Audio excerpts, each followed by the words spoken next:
Chapter 1100. Jane was looking at some classical Korean decorations in the house with great interest. Hearing the familiar voice, she also looked over.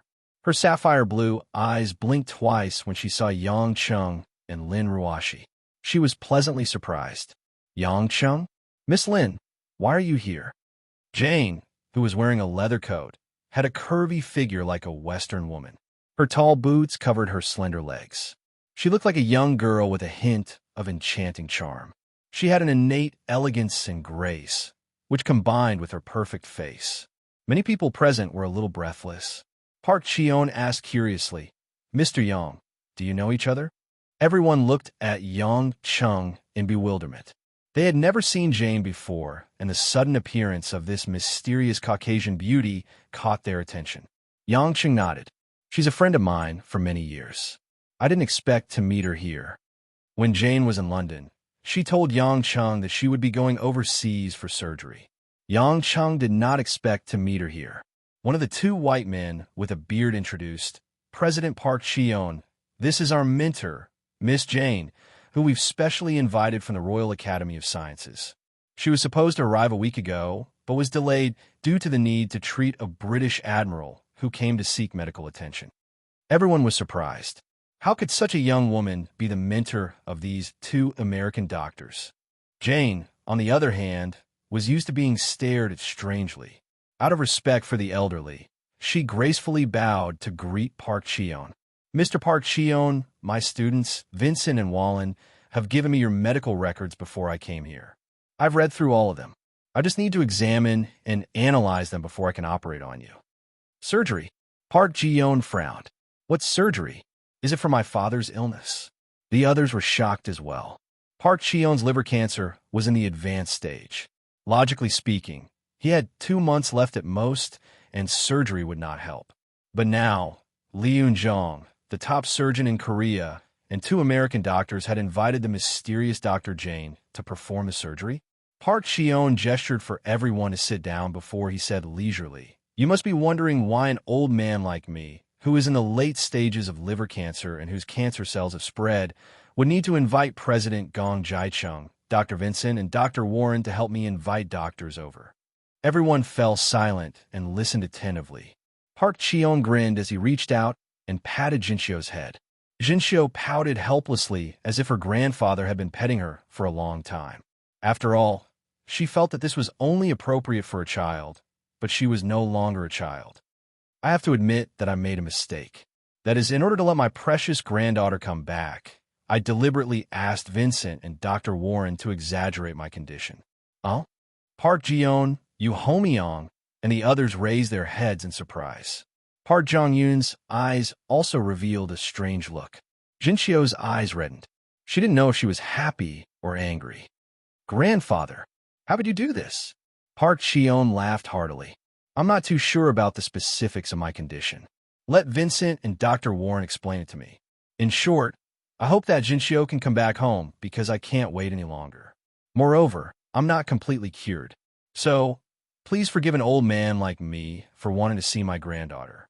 Yang Chung picked up a crab leg and chewed on it. "I knew it. How could someone of your status be in the stage of incurable liver cancer? There's definitely something fishy going on. Are all Hua-Xia's people this rude? President Park and the elders haven't moved yet. How can you eat first?" Gong Wu of the Gong family sneered. Yang Chung grinned. "I'm hungry and I want to eat. This isn't your house, so why do you care? President Park Cheon hasn't even said anything. Have you heard of the ancient eunuchs of Hua-Xia? You're not worried, but the eunuchs are. Hey Gong Wu, don't be rude to the guests." Gong Jai-chung silenced his son and nodded at Yang Chung with a friendly smile.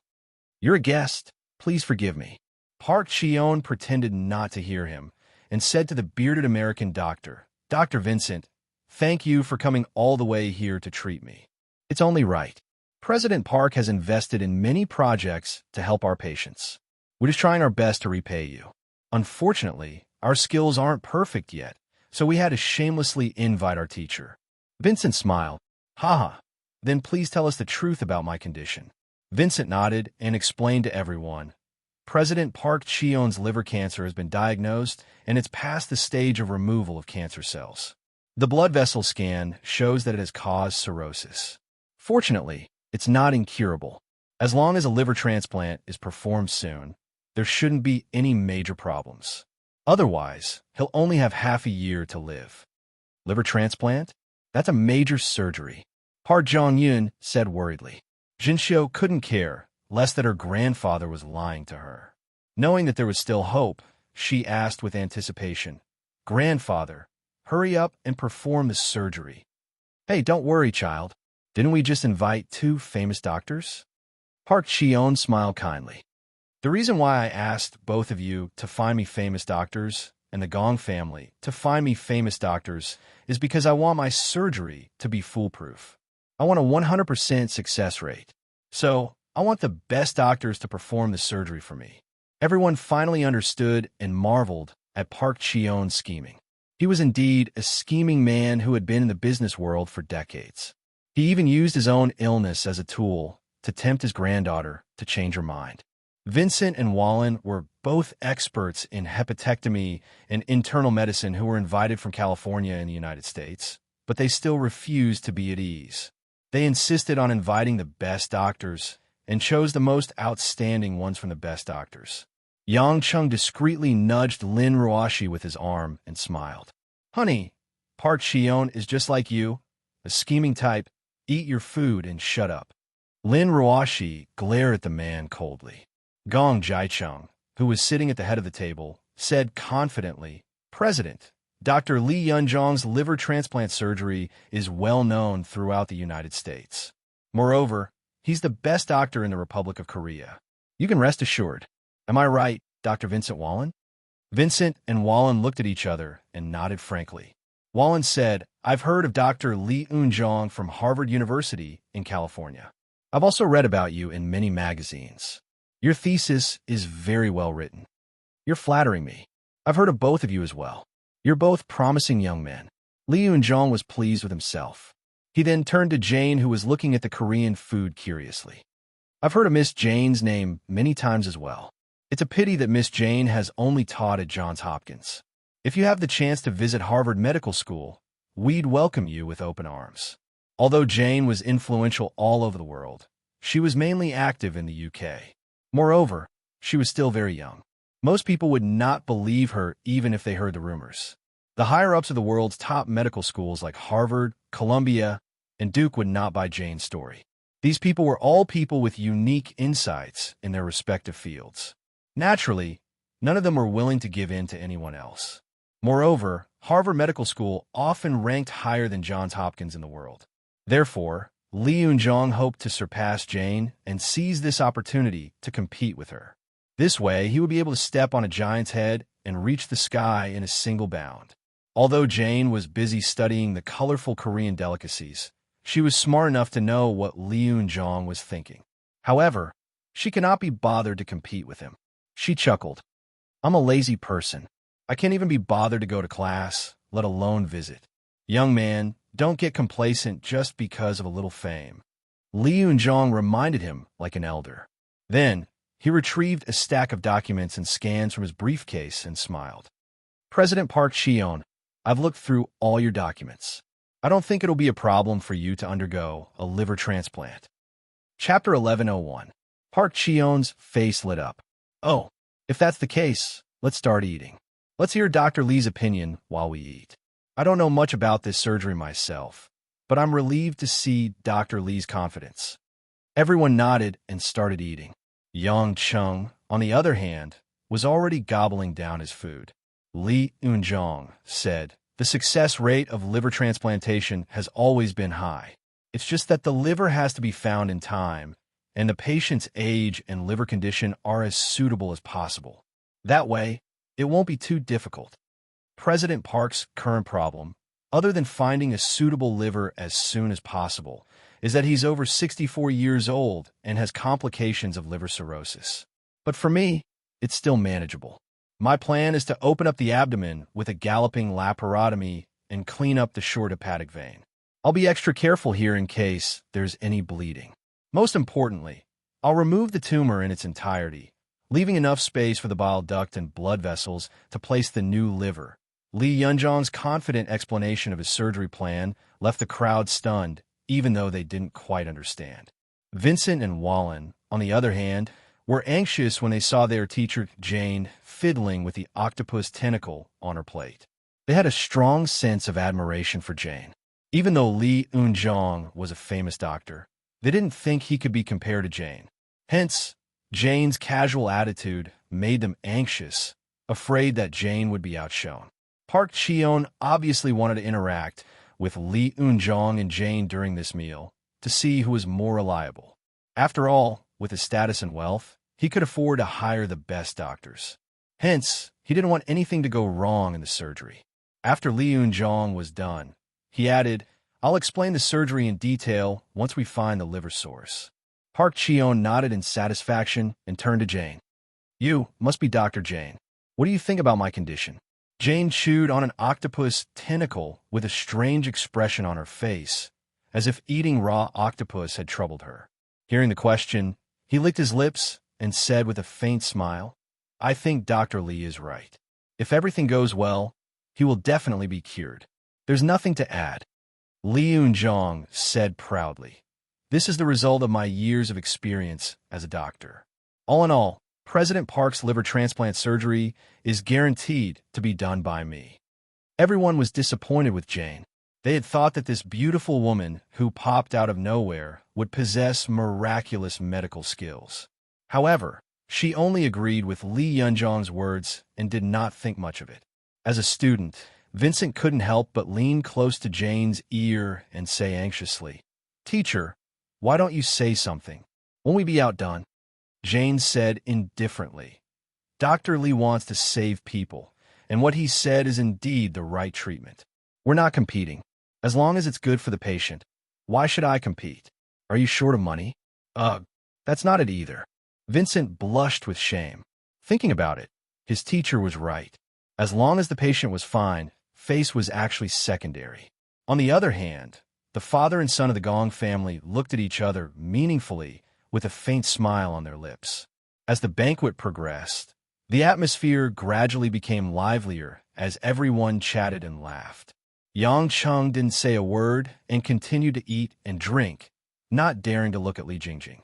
Li Jingjing was a little disappointed and only ate a few mouthfuls.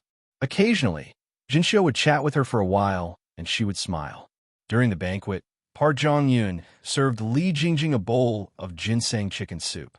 However, Li Jingjing only took a sip out of politeness and indicated that she didn't eat it. Yu Yoni saw this, and the hatred in her eyes intensified.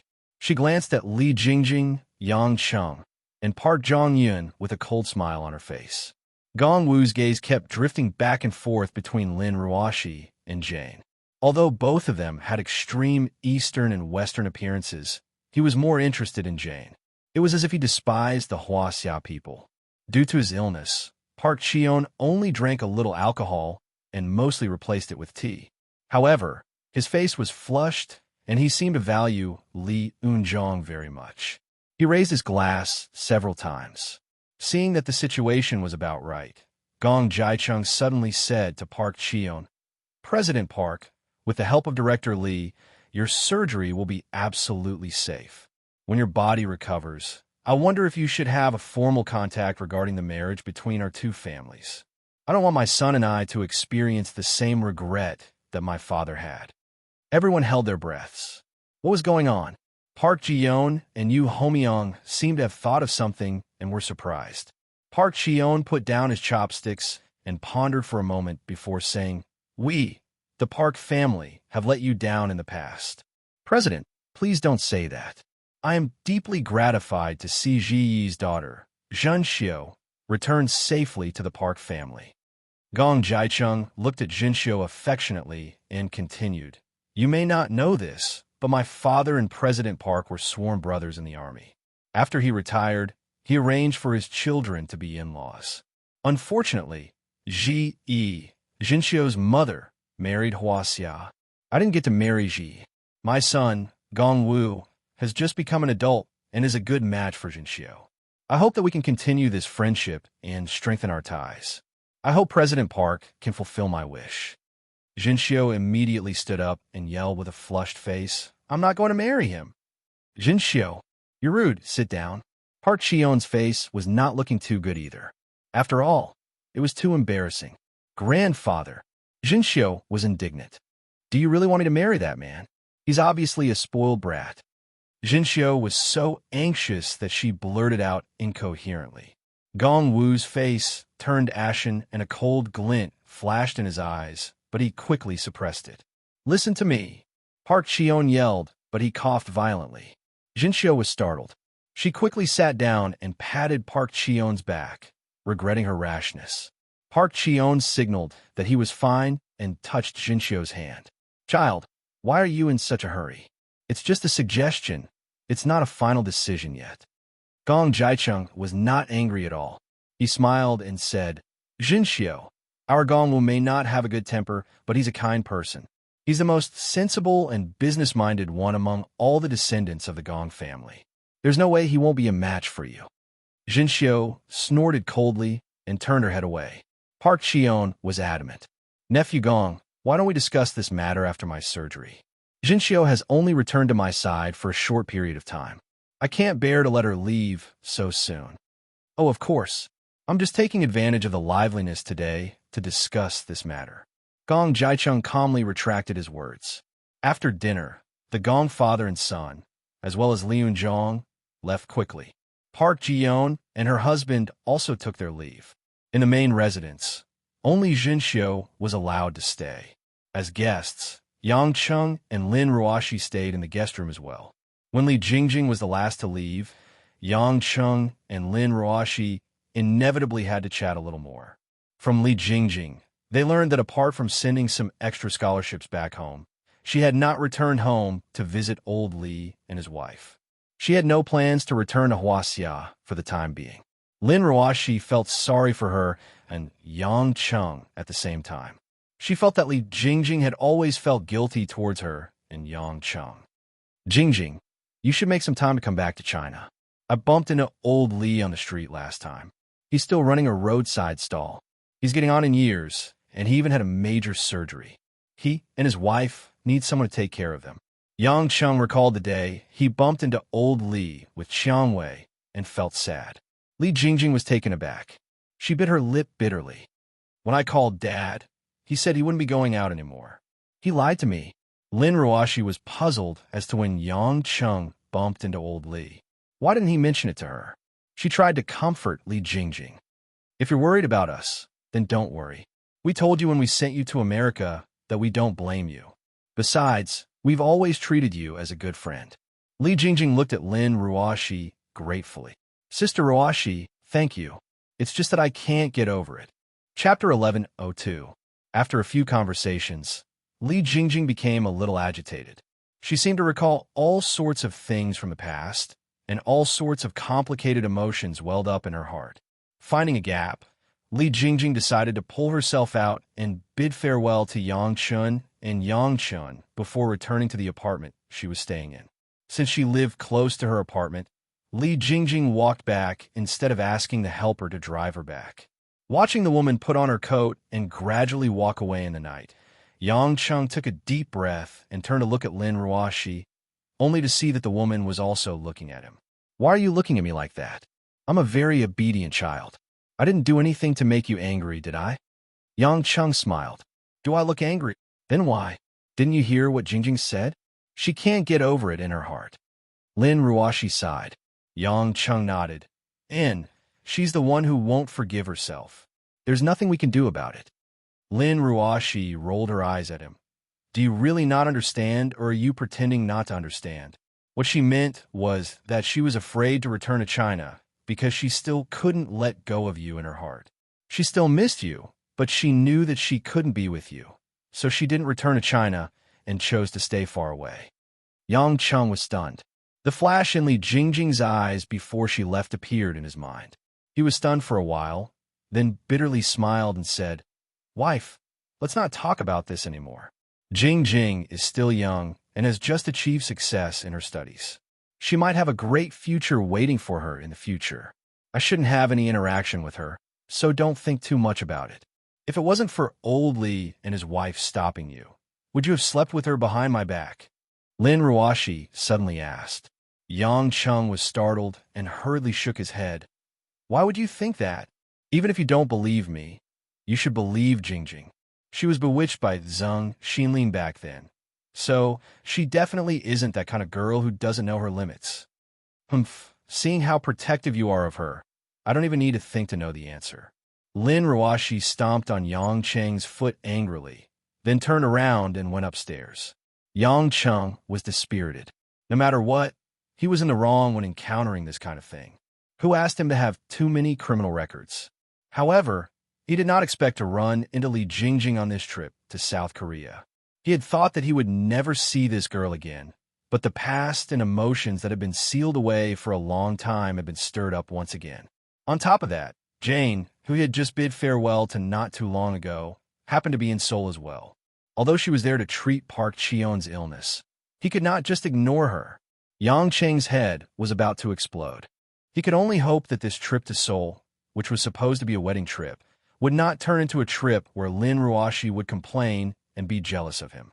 At the same time, in the study on the second floor, Park Cheon was sitting on the sofa, slowly flipping through the results of Junxio's studies over the past few days. Apart from Korean, there were also some questions and answers about management. Although Park Cheon did not have much education, his decades of experience in business management made him a mentor of the highest level. Just a few pointers from him were enough to give Junxio a whole new understanding and a new level of improvement. As he was explaining a few key points to Junxio, he noticed that his granddaughter was pouting absent-mindedly as she stood by the side in a daze. Ahem, Junxio, what are you thinking about? It's rare for me to have the energy to lecture you, Park Cheon said in a slightly displeased tone. Junxio pouted as though she had been wronged. Grandfather, I don't want to marry that disgusting guy. Park Cheon was taken aback for a moment before he burst into laughter. And here I was wondering what was going on. So you're still bothered by that little thing. Why don't you think about it? Even you can see that Gongwu isn't a good guy. How can I let you marry him? Upon hearing this, Junxio's worries turned to joy. Grandfather, you won't agree then? Of course not. Park Cheon put down the documents and reached out to grab Junxio's hand. Grandfather loves Junxio very much. How can I let Junxio marry a stinky brat who only knows how to indulge in debauchery? However, the Gong family is indeed a rich and powerful family. Grandfather and grandfather are indeed close friends. If it weren't for the fact that I have to give them some face, I wouldn't even bother to meet them. Didn't you hear what grandfather said? We'll talk about it after the surgery is over. We'll drag it out as long as we can. If they get anxious, we won't agree. What else can they do? I knew grandfather wouldn't make me sad. Junxio giggled as she wrapped her arms around Park Cheon's neck and planted a kiss on the old man's cheek. Park Cheon shook his head with a smile. They must think that I've gone senile to hire Li Unzhong to operate on me. Although I do need a good surgeon, they're underestimating me if they think that I'll owe them a favor just because of this incident. We'll pay them the surgery fees and medical fees, but don't even dream of marrying my precious Junxio. Junxio nodded vigorously. That's right. They must think that marrying me will allow them to snatch our family's assets. They're all evil. You're quite smart. Park Cheon was delighted. Aya, Junxio, it's great that you're back. Don't worry, grandfather will find you a good, capable, and handsome man to be your husband. Those idiots will have to step aside. Junxio felt a little awkward. Her eyes twinkled as she said, Grandfather, I can handle this myself. What era is this? How can an adult handle this? Park Cheon couldn't help but ask. Don't tell me you already have someone in your heart? I've met countless people. Don't try to lie to me. Junxio's face flushed red as she shook her head vigorously. No way, grandfather. Don't overthink things. Park Cheon's eyes turned pensive. Junxio, relationships between men and women aren't child's play. As long as you like him, he has a good character, and his identity is clean. It doesn't matter if he's poor, ugly, or stupid. But please don't let him be a playboy or a married man. No matter how attractive you are, he won't be able to give you happiness. Junxio's pretty face was a little pale. She shook her head reluctantly. Grandfather, Don't say anymore. How can I like a man like that? Park Chio nodded. I believe you. Your mother was my biggest pain in the past. Now that I think about it, there's nothing wrong with your father. If you want to find an ordinary man, I'll definitely support you. Jinshio smiled bitterly and responded softly. Outside the house, the cold wind blew away the fallen leaves. The bright lights of the Gangnam district seemed bleak. Just outside the Park family's mansion, near a high-slope road in the north, a slender, long-haired beauty with a black scarf was slowly walking under the streetlights with her head lowered. Li Jingjing felt a chill in her eyes. Her pace was slow, and she didn't pay attention to how she knew the way. She thought that as long as time passed, she would naturally forget about him.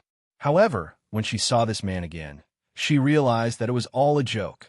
Since the first time she met this man 2 years ago, she had fallen in love for the first time. Such feelings were like fine wine in a wine barrel. After a long time, the aroma did not dissipate, but instead, it made the wine even more mellow. Li Jingjing felt that her heart was already intoxicated. She forced herself to appear indifferent in front of this man, but she couldn't help but look at him a few more times. If it weren't for Lin Ruashi's presence, Li Jingjing suspected that she would have hugged the man without hesitation. She wanted to tell him how much she missed him and how much she looked forward to seeing him, even if she was nothing. However, Lin Ruashi's kindness towards her made Li Jingjing's heart feel heavier the more she thought about it. She was a complete liar. Not only did she deceive herself, but she also deceived others. The funny thing was that she couldn't deceive anyone. At this moment, a long modern business car came down from the slope. When it was about to reach Li Jingjing, the car came to an emergency stop. Click, click. The door was opened, and 2 or 3 muscular men dressed in black got out of the car. They grabbed Li Jingjing and covered her mouth with a piece of tissue. Woo-woo. The woman, who was immersed in her own thoughts, didn't realize that she was caught. After inhaling some of the substances on the tissue, Li Jingjing didn't struggle or scream before she completely fainted. The men threw Li Jingjing's soft body into the backseat of the car and quickly closed the door. They quickly left, the taillights gradually disappearing into the night. In the distance, a few watchdogs were barking wildly, but no one noticed this lightning-fast scene. Chapter 11:03. After the MPV drove out of the residential area, it headed towards a night market that was filled with neon lights. At the back of the car, there was a lady in leather with her legs crossed gracefully while swirling a glass of red wine in her hand. It was Yonhee, who had just left the banquet. Yonhee's phoenix eyes were filled with coldness as she scrutinized Li Jingjing, who was lying on the back of the car's seat, with disdain. She's not as pretty as me. She's always pretending to be virtuous, and that bastard Park Jong-yin really took the bait. What a vixen. So it turns out that she's related to Yang Chung. TSK, TSK. She can even seduce a married man. Park Jong-yin has really misjudged her. Yonhee was observant and had long noticed that there was something special between Li Jingjing and Yang Chung. It was also the fuse that ignited her intense hatred. A muscular man with a crew cut sitting in the front passenger seat seemed to have just received a call. He turned around and said with a cold expression, "Missy, the bar is ready." "Very well." Yonhee gulped down the wine in her glass and licked her red lips. "Get someone to inform Yang Chung." "Do it well, yes." The man revealed an excited and cruel smile. Yonhee stretched out her leg and gently rubbed it against Li Jingjing's face. It was as if she was going to crush Li Jingjing's face at any moment. But after a long time, Yonhee managed to endure it. I'll keep your vixen for a little longer since you're still useful." Yonhee then took out her phone and dialed number. The person on the other side picked up after a while. "What's the matter?" It was Park Jong-yoon's impatient voice. The jealousy on Yonhee's face intensified. "Are you that unwilling to talk to me? Hurry up and talk. I'm working." Park Jong-yoon's voice was exceptionally cold. "Work? Who do you think you are to talk about work? Aren't you just helping my cousin, Jinshio?" Beep. Park Jong-yoon hung up before Yonhee could finish her sentence. Yonhee angrily smashed the Samsung phone in her hand onto the car door. Her face turned red and white, and her facial features were almost distorted. "Fine. Since you despise me so much, I'll destroy the woman you fancy. Let's see if you'll still like her and dislike me. In a guest room on the second floor of the Park family's mansion, Yang Cheng looked at the woman who was busy in front of the laptop with a conflicted expression. After taking a shower, Lin Ruashi sat on the bed in her cotton pajamas. She started to look through the company's management software. I say, honey, we're already traveling to Korea. Don't tell me you're going to work until midnight before going to bed? Yang Cheng asked cautiously. Lin Ruashi replied with an affirmative, but she didn't know if she heard it or not. Yang Cheng couldn't take it anymore. She was clearly testing the limits of his patience. While Lin Ruashi wasn't paying attention, Yang Cheng crawled to the back of the bed and grabbed her fair feet in his hands. Aya, what are you doing? Lin Ruashi exclaimed and tried to retract her feet. However, Yang Cheng held on tightly, making it difficult for her to move. After all, she hadn't done any manual labor since she was young, and she didn't walk much. Her feet were soft and tender, and they looked especially smooth and fair after the shower. Yang Cheng squeezed her feet in his hands, causing Lin Ruashi to blush and her body to go limp. Who asked you to be so disobedient? I already said that this is to compensate you for your honeymoon, but you only care about work. This hurts my pride as a husband. Do you still have any shame? Oomph. Lin Ruashi pouted. Yang Cheng pretended to be angry and rubbed his thumb on the soles of Lin Ruashi's feet. Ayaya. Ah. Itchy, itchy, itchy. Ouch. Don't. Ha. I'm so itchy. Hubby, let go. Let go. I don't want to see anymore. I don't want to see anymore. Huh. The woman couldn't resist the teasing. The itch in the soles of her feet caused her to uncontrollably twist her body on the bed. She kicked her legs and threw the notebook onto the carpet. Originally, her pajamas were relatively loose, but with Lin Ruashi's twisting and turning, she wrapped her voluptuous body inside, twisting out all the seductive curves. Lin Ruashi couldn't care less about this. Her pretty face was flushed red, and her eyes were about to burst into tears. Yang Cheng looked like a mermaid rolling on the bed.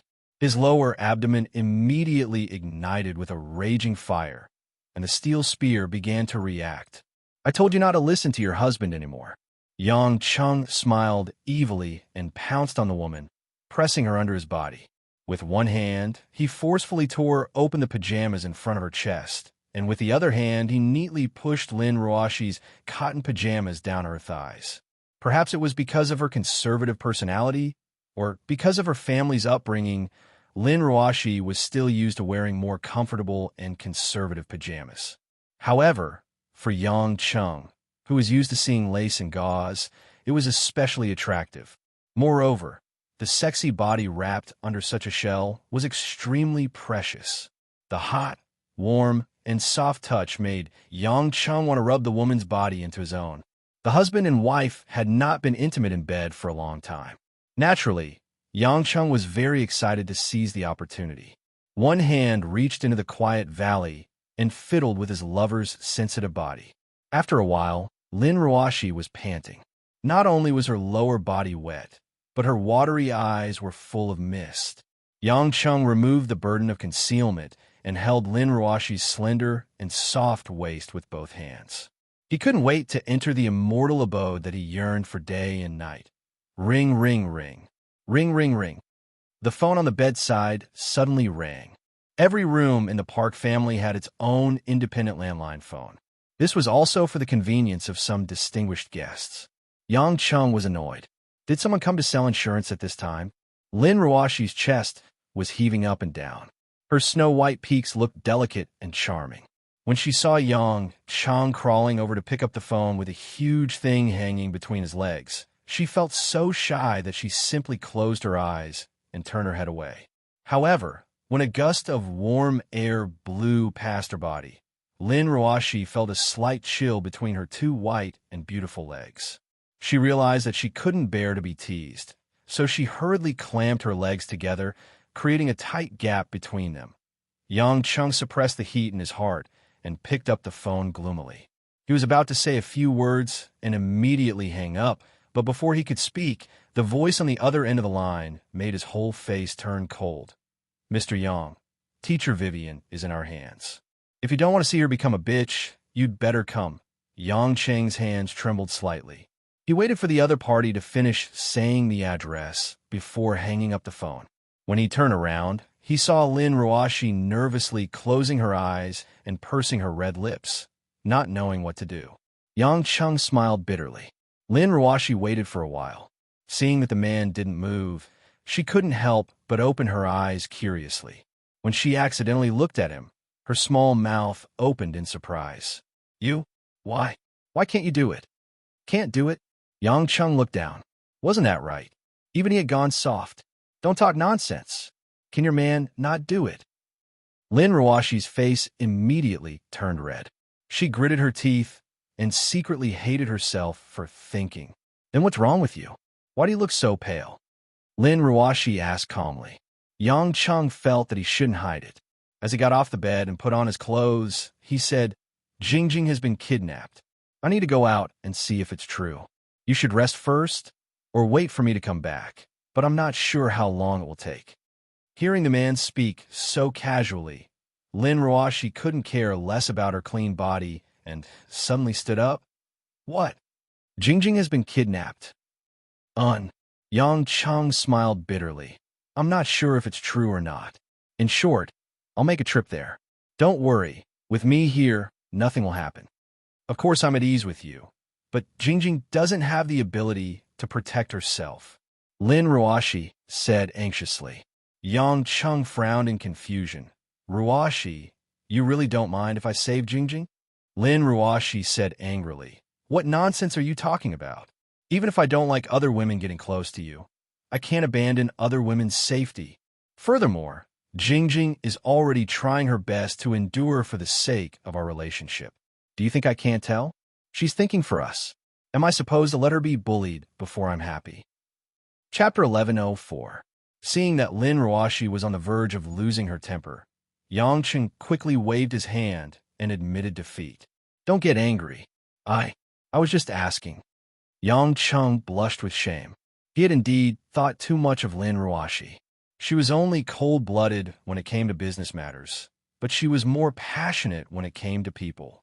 Stop wasting time. Go and see what's going on. Lin Ruoshi urged. Yang Cheng knew that he could not delay any longer. He quickly put on his clothes and jumped out of the window.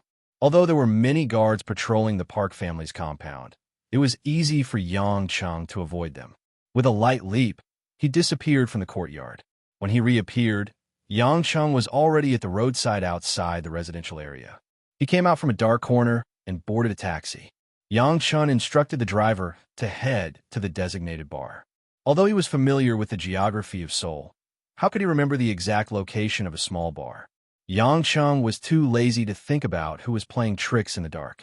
Although the other party said that Li Jingjing would be safe before he arrived, he was still worried.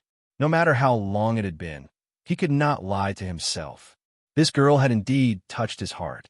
10 minutes later, the taxi stopped at the side of a narrow street.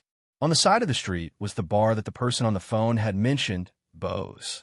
When Yang Cheng walked to the entrance, 2 Korean men in suits were already blocking the entrance. It was obvious that the bar had been cleared and was only waiting for Yang Cheng to enter. You're from Hwasia? One of the Korean men asked in broken Mandarin. Yang Cheng nodded. The 2 burly men immediately made way for Yang Cheng and revealed a sinister smile.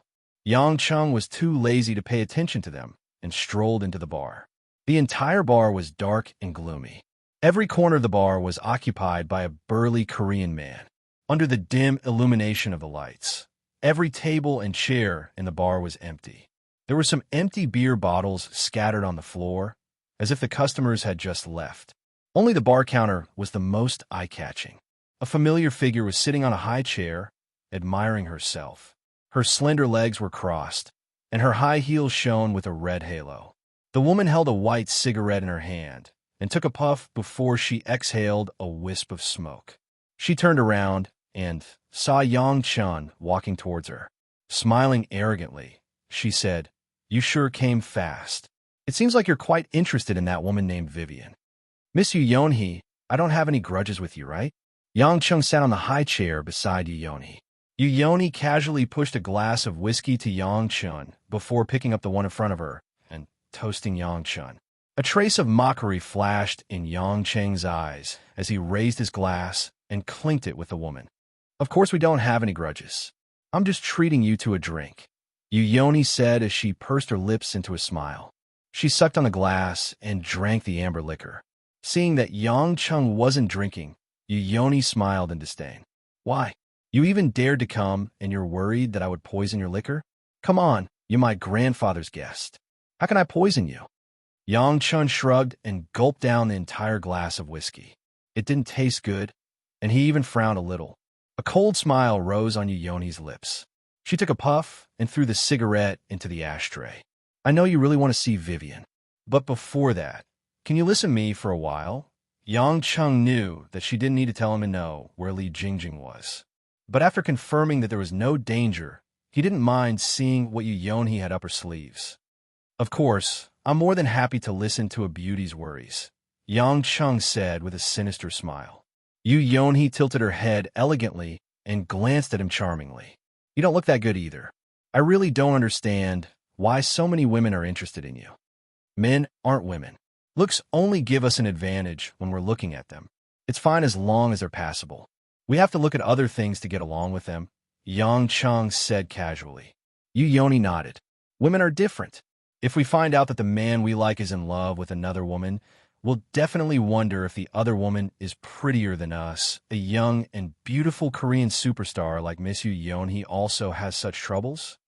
Yang Chun asked at the right time.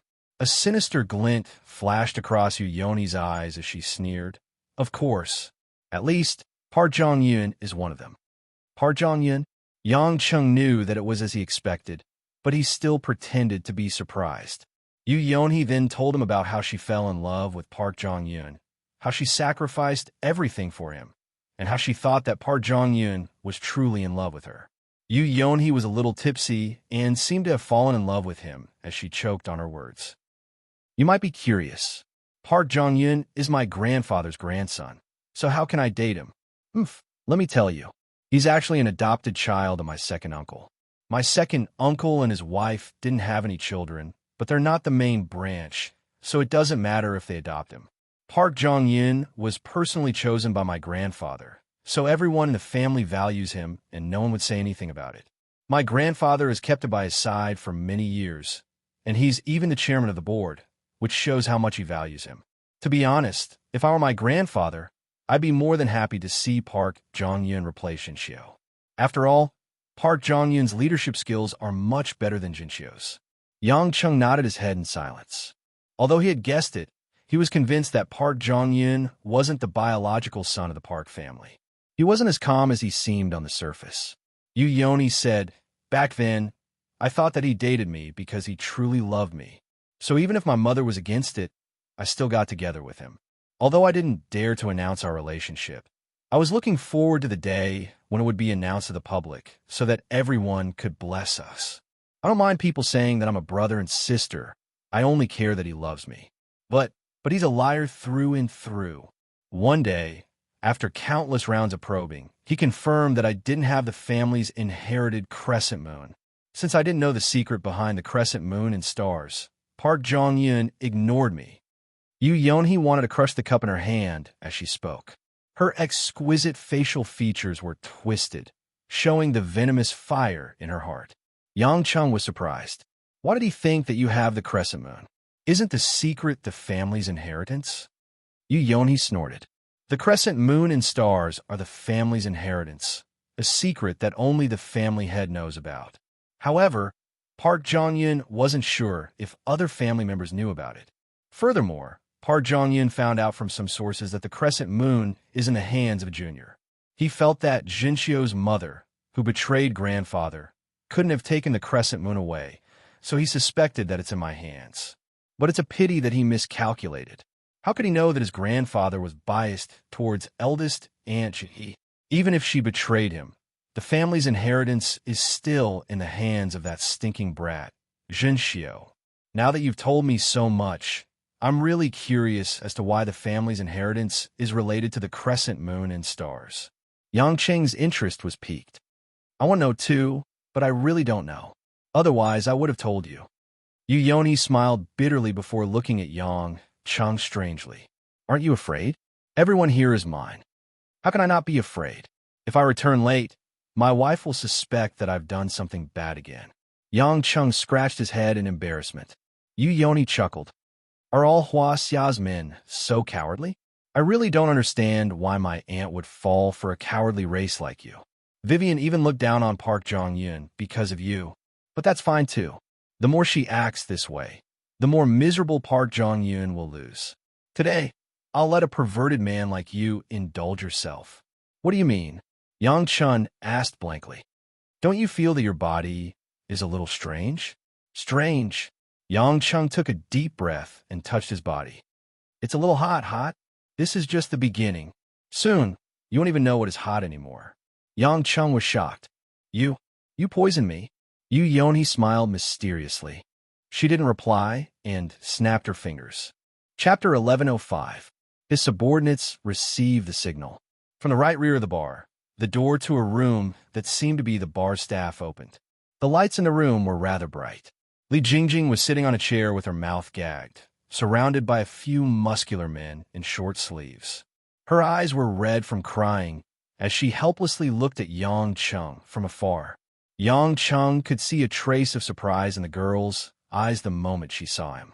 His appearance seemed to have made her forget her current situation. She was purely happy. I've said it before, she'll be safe before you come. Yu Yoni smiled proudly. But now that you're here, what do you think I'll do with you guys? Yang Chung slowly got up from his seat and walked towards Li Jingjing's room. He asked casually, what do you want? Yu Yoni sneered. Do you feel that your blood is speeding up and your brain is heating up? You're thirsting for female hormones. Yang Chung turned around. Could it be that you've fallen for me? Although I don't mind doing it with beauties, I don't want to sully my gun when it comes to a disgusting beauty like you. What did you say? I want to go to bed with you. Idiot. You don't even know what medicine you took, and you still dare to be stubborn with me? All right, you haven't told me what poison you gave me. Yang Chung asked. Yu Yoni pointed at Li Jingjing and said, aren't you guys against the rules and can't be together? I gave you some medicine to boost your courage. Remember not to pity that bitch later. As he spoke, a muscular man grabbed Li Jingjing from the chair and pushed her out of the room. Li Jingjing looked at Yang Chung with teary eyes and muttered, Brother Yang. However, she didn't know what to say. Her eyes were filled with regret and gratitude. You really have a heavy taste. Yang Chung couldn't bear to look at Li Jingjing any longer. He suddenly asked Yu Yoni, do you still have the aphrodisiac? Yu Yoni raised her brows. You know what it is? Yang Chung shrugged his shoulders and said with a smile, how could I not know? I used to give people the red tarantula's aphrodisiac. I used to give it to others. I would recognize the smell, even if it turned into ashes. Yu Yoni's face turned pale. Ow, how did you? Why doesn't it look like you're poisoned? Impossible. You're forcing yourself to hold on. No one can withstand it. If you continue to hold it in, your blood vessels will burst and you will die. Yang Chung snorted lightly and did not reply. Instead, he casually picked up a short table with one hand and smashed it toward the frosted glass door behind the bar counter. Bang! Bang! The glass door was smashed into smithereens, and a series of women's screams came from behind. One after another, 4 or 5 girls with heavy makeup and revealing clothes ran out. A group of girls cursed in various Korean dialects, pointing at Yang Chung as if they were cursing on the street. Yang Chung scratched his ear and turned to look at the dumbfounded Yu Yoni. What? You wanted to take some photos with these girls so that you can threaten me? Please, don't you know that I'm an expert in this line of work? Yu Yoni was dumbfounded. She couldn't understand how Yang Chung wasn't poisoned, and even found out that she had hidden the girls in the bar.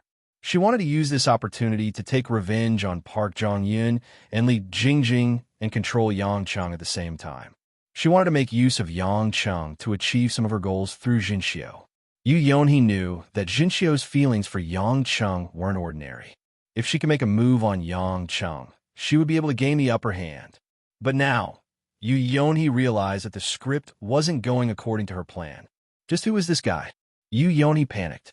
A group of Yu Yonhee's bodyguards had already surrounded them. Realizing that the situation wasn't looking good, They were ready to deal with Yang Chung at any moment. Yang Chung wasn't interested in wasting time with Yu Yonhee anymore. Since the woman had told him everything he wanted to know, what he had to do next was to let her know her place.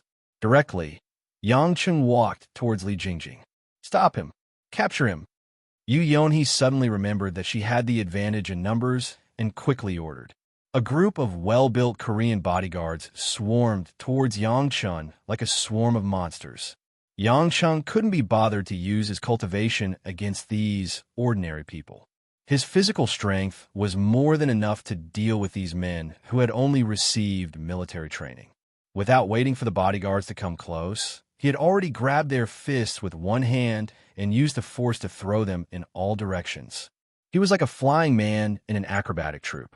However, all of them failed when they landed. The bodyguards only felt that their fists had just punched out, but the power in their hands was dissipated. An irresistible force carried their bodies, and in the blink of an eye, they were sent flying. Bang, bang, bang, bang, bang. Sounds of things crashing could be heard from all around the bar. Tables, chairs, and wine bottles were all over the floor. As soon as the bodyguards charged forward, they were thrown far away by Yang Chung, causing them to wail in pain. The reason why Yang Chung didn't kill them was that it was convenient. Firstly, these people were still useful to him. Secondly, he still had to deal with the aftermath after killing them. Although he wasn't afraid, he didn't want to get into trouble with the Korean court. Thirdly, these people were just his lackeys and didn't deserve to die. The chaos made Yu Yonhee pale. A few of the prostitutes who were hired to perform hid in a corner and didn't dare to move. Missy, leave quickly. This person isn't easy to deal with. The muscular man with a crew cut was the leader of the bodyguards. He stood in front of Yu Yonhee and shouted. When Yang Chung heard the voice, he looked at the man and smiled. So, you're the one who called me. Seeing Yu Yonhee running out of the bar, Yang Chung was amused. Trying to escape? Protect Missy. A few bodyguards shouted and charged forward in an attempt to stop Yang Chung. But when they charged forward, they realized that Yang Chung was no longer there. Yu Yonhee's scream came from the door. When the bodyguards turned around, they saw Yang Chung grabbing Yu Yonhee's neck and lifting her up. The show has just begun. I won't be happy if you leave early. You're the female lead, Yu Yonhee. Actress. With an evil smile on his face, Yang Chung threw Yu Yonhee onto a sofa in the middle of the bar. Yu Yonhee immediately started crying. Missy, are you all right? The leader of the bodyguards quickly surrounded her and asked anxiously. Yang Chung came to a sudden realization. Why are you so concerned? Could it be that you've fallen in love with your master? The face of the Korean man with a crew cut twitched. He twisted his neck and said, What nonsense are you spouting? All right. I'm not interested in your love life. Yang Chung walked forward and said to the bodyguards, Bring me the rest of the red spiders. I know you guys must have more. If you don't hand them over obediently, I won't be polite. The men of the Republic of Korea will only die in battle and never surrender. The crew cut man roared. The other bodyguards also glared at Yang Chung. Yang Chung looked at the group of Han Biaozi as if he was looking at an idiot. Shouldn't you guys be saying such words when you're on the battlefield? Helping a woman to film a conspiracy, you've come to pretend to be an iron-blooded soldier? If you have the guts, then kill us. Otherwise, don't even think about leaving the Republic of Korea. The crew cut man felt that Yang Chung was afraid, so he immediately puffed out his chest and shouted. The other bodyguard were also filled with righteous indignation and started to spit and curse at Yang Chung. Yang Chung extended his hand and waved at Li Jingjing. Li Jingjing was standing there in fear, not daring to move. Seeing Yang Cheng's signal, she carefully walked over. Brother Yang, do you want me to come over? Yes. Yang Chung smiled faintly. I'm afraid that you'll be splashed with blood if you stand there. What do you mean? Li Jingjing's doubts were answered in the next moment. Under everyone's puzzled gazes, Yang Chung took 3 steps forward. Then, he grabbed the crew cut man's head in a seemingly slow manner. Crack, crack. Poochie. His entire head was like a corn cob that had been broken off, and there was even a sound of it snapping. Thick, dark red blood spurted out from the artery in his neck and splashed onto the area where Li Jingjing was just a moment ago. As the blood splattered, it even landed on the face of Yu Yonhee, who was as white as a sheet of paper on the sofa, as well as the faces of the surrounding bodyguards who were dumbfounded and filled with fear. Chapter 1106. Yu Yonhee, who was lying on the sofa, looked as though she had seen a ghost. The woman was so frightened that she did not dare to make sound. She was panting heavily with her face ashen and her eyes bloodshot. The woman was so frightened that she didn't dare to make a sound. She was gasping for breath, and her face was ashen while her eyes were bloodshot. Yang Cheng was like a butcher standing on the execution ground. After twisting the criminal's head off, he held it in his hand as though it was a ball. Yang Cheng was like a butcher standing on the execution ground. After twisting the criminal's head off, he held it in his hand as though it was a ball. Yang Chen noticed that some of the people present had already started vomiting and collapsed on the ground. Some even peed their pants out of fear. He smiled. Why?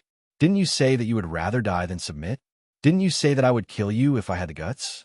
Where's the spirit of a man from the Republic of Korea? The group of bodyguards exchanged glances. Their hysterical fear had finally won over their fragile pride. Furthermore, with the death of the crew cut man, their leader was done for. They still felt that staying alive was more important. In an instant, the dozen black-clothed men fell before Yang Cheng and started kowtowing. They rubbed their hands and begged for mercy. Yu Yonhee was curled up in a corner of the sofa. Her body was trembling, and she only dared to glance at Yang Cheng from the corner of her eyes. Yang Cheng snorted and threw the head in front of Yu Yonhee. Ah! The woman screamed, rolled her eyes, and fainted. You! Yang Cheng waved at the bodyguard closest to him. Do you know where the rest of the drugs are? The bodyguard immediately nodded his head like a chick pecking at grains. Bring them all over. Bring all the camera equipment that you have prepared. Don't tell me that you don't have them. Yang Cheng smiled evilly. The bodyguards did not dare to disobey him. They could only hope that this devil-like man would spare their lives. After a while, several bodyguards quietly brought the remaining can of Red Spider to Yang Cheng, and under Yang Cheng's instructions, they set up a camera. After doing her best to overcome her fear, she asked in a small voice, Big brother Yang, let's go. Do you still want to stay? Yang Cheng turned around and said, How can I leave? I'm a person who will definitely take revenge. If you want to leave, then leave first. I want to do what I love to do. Yang Cheng's voice was rather flat, as if he couldn't be bothered with Li Jingjing. A trace of astonishment flashed through Li Jingjing's eyes, and her expression became somewhat lonely. Ignoring the woman, Yang Cheng called a burly man over and instructed, Go and dissolve the medicine. Everyone drink a cup and give Yonhee 3 cups. The group of bodyguards was overwhelmed with shock. They stood there in a deadlock, not knowing what to do. They finally understood what Yang Cheng meant. He actually wanted them to be with their master, Yu Yonhee. Do what Yu Yonhee wanted Yang Cheng and Li Jingjing to do. As for those street girls who were supposed to cooperate with Yang Cheng in the erotic palace, they didn't need to take any more medicine. After all, this was their purpose for coming here. However, Yang Cheng planned to change the target of their service to this group of bodyguards. Thinking about it carefully, South Korea's heavenly queen Yu Yonhee, a group of burly men, and 4 or 5 street girls, this film could at least sell for tens of millions of copyright fees. Seeing that the group of bodyguards did not dare to move, Yang Cheng could not help but laugh. Do you want to cut off your heads? Or do you want to keep your lives and have a passionate night with your Miss Yu Yonhee? The bodyguards didn't even need to think about it to know what to choose. Although they wouldn't be able to be bodyguards for the rest of their lives after this, it was better than dying immediately. Not long later, the group of bodyguards followed Yang Cheng's instructions and drank the dissolved Red Spider. Someone even poured 3 cups for Yu Yonhee. Yang Cheng personally took the camera and positioned it so that the group of burly men surrounded Yu Yonhee and stripped her naked. Under the light, a flawless female body was displayed in the bar. A few street girls obediently stripped themselves and intertwined with the group of burly men.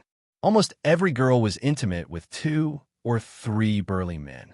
At first, the group of bodyguards was embarrassed. However, when the effects of the drug kicked in, they felt their heads heat up. They no longer cared if there were people filming them. They immediately separated the women and invaded every inch of the girls' skin like wolves.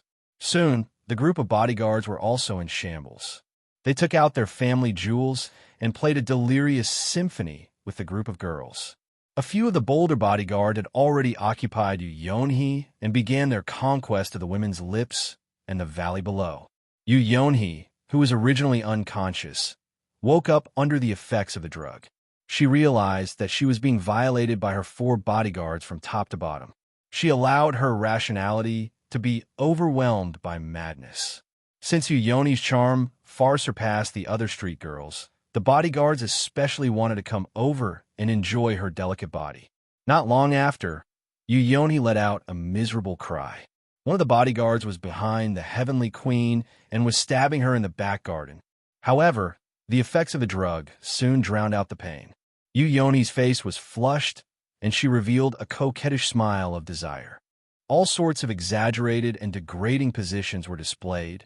Yang Chung, who was filming with great interest, had unknowingly filmed for more than half an hour. Due to the effects of the drug, the group of burly Korean men were full of vigor and showed no signs of stopping. The entire bar was filled with the roars of men and women, and a nauseating stench permeated the air. Li Jingjing's face was flushed red. She couldn't believe that Yang Chung would treat these people in such a manner. It was the first time she had seen such a brutal murder, and it was the first time she had seen someone torturing someone so viciously. However, all of this was caused by the man that she had been dreaming of. Li Jingjing realized that Yang Chung was too different from the person in her mind. Could it be that I've never known the real him? Furthermore, Yang Cheng's cold attitude towards her had caused Li Jingjing, who originally thought that Yang Cheng cared about her, to waver a little. After nearly an hour, Yang Chung felt that the length of filming was about right. The group of men and women were almost exhausted. Therefore, he took out the memory card from the camera. At this moment, Yonhee's body was covered in bruises and bruises. Her perky breasts seemed to have gone limp, and her body reeked of a man's stench. Yonhee's eyes were completely numb and empty. The woman had never expected that her momentary evil intention would bring about such a painful outcome. She couldn't imagine how she would welcome her future. She even wanted to kill herself, but she was afraid of death. Yang Chung walked to the woman and shook the memory card in his hand gently. He smiled innocently and said, "I hope that you can be obedient. If that's the case, this film will remain in my private collection. If you do anything that makes me unhappy or Zhenxiu unhappy, I can only say that I won't be troubled aside from you." After finishing his words, Yang Chung whistled and walked out of the bar leisurely. Yonhee watched as Yang Chung walked away. Apart from despair, she could no longer feel any desire for revenge. The door of the bar had been locked from the inside and was only opened at this moment. Li Jingjing followed Yang Chung out in a hurry. She didn't want to stay in such a hellish place for even a second longer. When they arrived at the street outside the bar, there weren't many people walking by. The cold wind rustled on the street, sending chills down their spines. Yang Chung walked in front, intending to hail a cab at the intersection with more traffic. Li Jingjing followed behind him and mustered her courage. She forced a smile and said, "Big brother Yang, thank you for saving me." Yang Chung casually answered. He turned around and expressionlessly said, "You don't have to hold it in. I know you're afraid of me, and you think that I'm a sadistic pervert. But I don't care. This is the real me. What happened today is nothing out of the ordinary in my world." How could that be? Li Jingjing held back her tears and tried her best to smile. "Big brother Yang, you're just scaring me on purpose. You're a good person. You even helped my parents. I know that you're kind-hearted." Yang Chung chuckled. "Woman, have you been scared out of your wits? Look at what I did to you, Yonhee, today. Do you think it's my first time?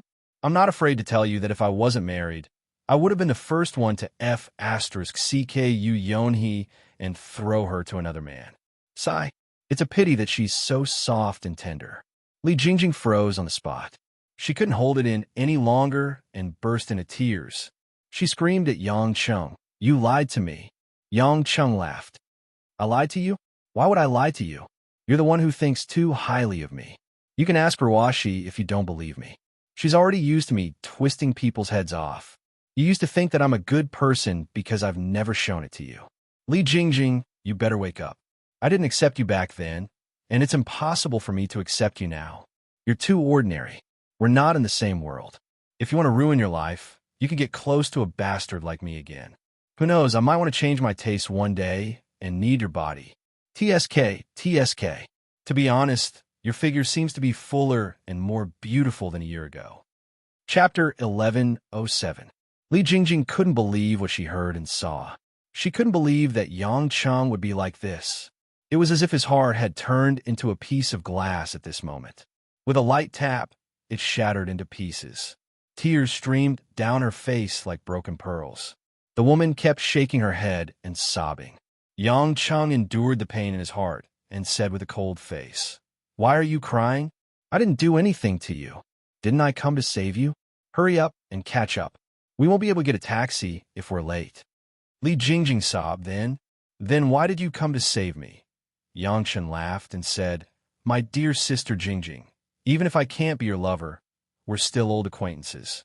Since they've come looking for me, I might as well save you and get rid of these troublemakers. What's there to think about?" Li Jingjing's eyes were bleak as she stood there desolately. She didn't move at all, as if she had lost her mind. Yang Cheng didn't look at her. Instead, he hailed a taxi and pushed Li Jingjing directly into the back seat. Then, he gave the driver a stack of Korean won and asked him to drive to the Park family's residence in Gangnam District. "Walk back by yourself when you arrive.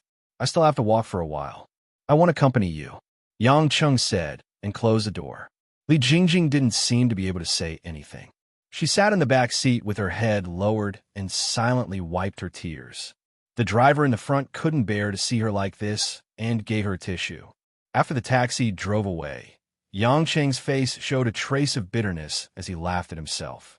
For today's scene, he could only hope that Li Jingjing could get rid of some thoughts that she shouldn't have. While he hadn't done anything substantial with her, while she was still young, there should be other beautiful paths for her to choose from. With Li Jingjing's current conditions, it wouldn't be difficult for her to find a young and promising gold-collar worker to build a happy family. What's more, if she really went to the United States to study for a Ph.D., in the future, she would be able to stay in a famous university in the United States and do research. Following a man like him, who always had to face the edge of life and death, and who had many women to begin with, was not good for her at all. In addition, he couldn't bear to let old Li and his wife suffer another blow. It was rare for his daughter to be so promising, but she became the lover of a little friend who forgot about her age, and she even had to worry about her life and safety. Why bother? As Yang Cheng thought about this, he unknowingly walked for a while. After taking in 2 deep breaths of cold air, he bought some Korean specialty chicken cakes and fried rice cakes from a roadside stall and took them with him. After hailing a cab, Yang Cheng returned to the Park family's mansion. The Park family's bodyguards were surprised to see Yang Cheng return because they did not see Yang Cheng go out at all. But as a distinguished guest, the bodyguards didn't dare to ask too much. When Yang Cheng asked them if they wanted to eat chicken cake, they all shook their heads with a smile. When Yang Cheng returned to the room, Lin Ruashi was sitting on the big bed in high spirits, covered with a quilt and hugging a big pillow.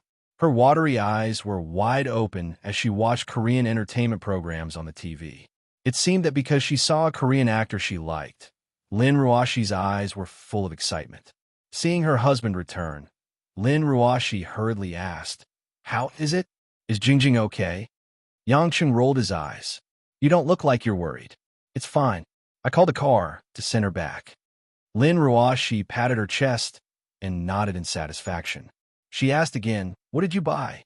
Yang Cheng opened 2 large paper bags, and the fragrance of spicy and eggs wafted out. "I bought some chicken cakes and fried rice cakes for supper." Lin Ruashi's fingers moved. She was really a little hungry. She was too busy listening to those people during dinner and didn't eat much. She kissed Yang Cheng on the cheek to show her praise. Then, she took the chopsticks from Yang Cheng's hand and took big bites of the rice cakes. Yang Cheng looked depressed. "I was eating by myself. Why are you eating more than me?" It's easy to get fat eating supper. Ugh. Lin Ruashi pouted and said vaguely, I used to be afraid, but now that I'm cultivating, I'm not afraid of getting fat no matter what I eat. Yang Chung thought to himself, this is the end. Are all my women going to become big eaters in the future? But seeing that Lin Ruashi was eating happily, he didn't think it mattered anymore. When she was almost done, Lin Ruashi touched her somewhat bloated belly and cutely opened her mouth to burp. Ouch! Yang Chung waved his hand. He smelled the smell of garlic coming from the woman's mouth. He couldn't help but say with a bitter face, Wife, we're not 25 yet. Don't act like an old aunt, okay? Lin Ruashi's face was slightly red. She pouted and said, Who said that only old aunties can burp? Everyone can burp. Anyway, it's only the two of us in the room. Do I have to hold back and not burp like I do outside? Yang Chung sighed and said, That's why they say that marriage is the grave of love. After a long time, no matter how beautiful a woman is, she will become like this. No wonder there are so many mistresses nowadays. Lin Ruashi reached out and directly pinched Yang Cheng's face. You still have the cheek to say that. I just don't burp in front of you and dress up like I'm going to a ball. Don't tell me you don't want to find a lover. Yang Chung awkwardly raised his hands in surrender. I was just saying, our family's Ruashi baby's burp is so beautiful. It smells so good. Stop flattering me. Lin Ruashi rolled her eyes at him and lightly snorted. Don't think that I didn't see it. You came back today with a strange look in your eyes. You even bought some snacks to eat. Did something happen between you and Jingjing? Yang Chung was stunned. He thought to himself, how could there be anything? I was just hungry and bought some food. Still not confessing? I can count how many brain cells you have with my eyes closed. If there really was nothing, wouldn't you have flown back to continue? Continue doing that? Now that you're obediently sitting here eating supper, it's obvious that there's something stuck in your heart. Lin Ruashi said with a red face. Yang Chung felt that he couldn't hide anything in front of Lin Ruashi. He didn't know whether to laugh or cry. Just because he didn't rush back to be intimate with her, she could see through his feelings. However, thinking about it carefully, there was nothing to hide. After all, he didn't secretly get together with Li Jingjing, but rather, he rationally gave the girl an end. Thus, Yang Qing briefly recounted what happened that night.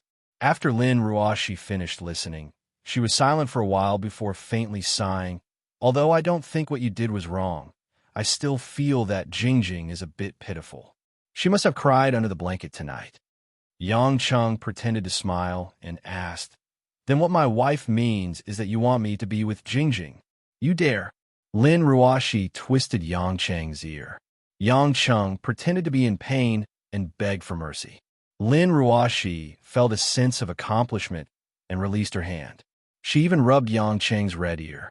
But then, Lin Ruashi said worriedly, Since Yu Yonhee is so evil, it's hard to protect her parents. Yu Homiang and Park Jion are also trying to harm Jinxiu. Also, that Park Zhongyin is so disgusting. What if Jinxiu falls into their trap? Yang Chang said with a straight face. They want to seize Jinxiu's inheritance rights and obtain Star Moon Group. They won't do it too obviously. They must be doing it secretly. If they expose themselves, even if they really get the inheritance rights, their reputation will be ruined and they won't be able to continue. Aren't we going to watch Jinxiu's handover ceremony on the 11th? During this period, we'll stay in Seoul and see what tricks they have up their sleeves. No matter how patient they are, they won't come out until the handover ceremony is over. Why don't we make the first move? Since when did you become so cruel? Yang Chung smiled and shook his head. No, she's Jinxiu's relative after all. If it's not necessary, just like what happened to Yu Yonhee today, restraining her is much more effective than killing her. It's better to let Jinxiu take over a healthy Star Moon Group. Besides, I don't think President Park Cheon is as simple as we think he is. Since he can pretend to be in critical condition, he might be hiding some other plan. He must value Jinxiu more than anyone else. We should just wait and see. That's right. As long as President Park's surgery is successful, he'll be able to protect Jinxiu with his strength. The couple chatted until midnight. In the end, Lin Ruashi leaned on Yang Cheng's chest and fell into a deep sleep. Chapter 1108. Yangchen quietly turned off the lights and gently caressed the woman's face, smiling in the dark.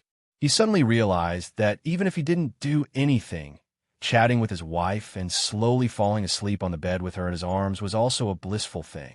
The next morning, the two of them woke up under the servant's call.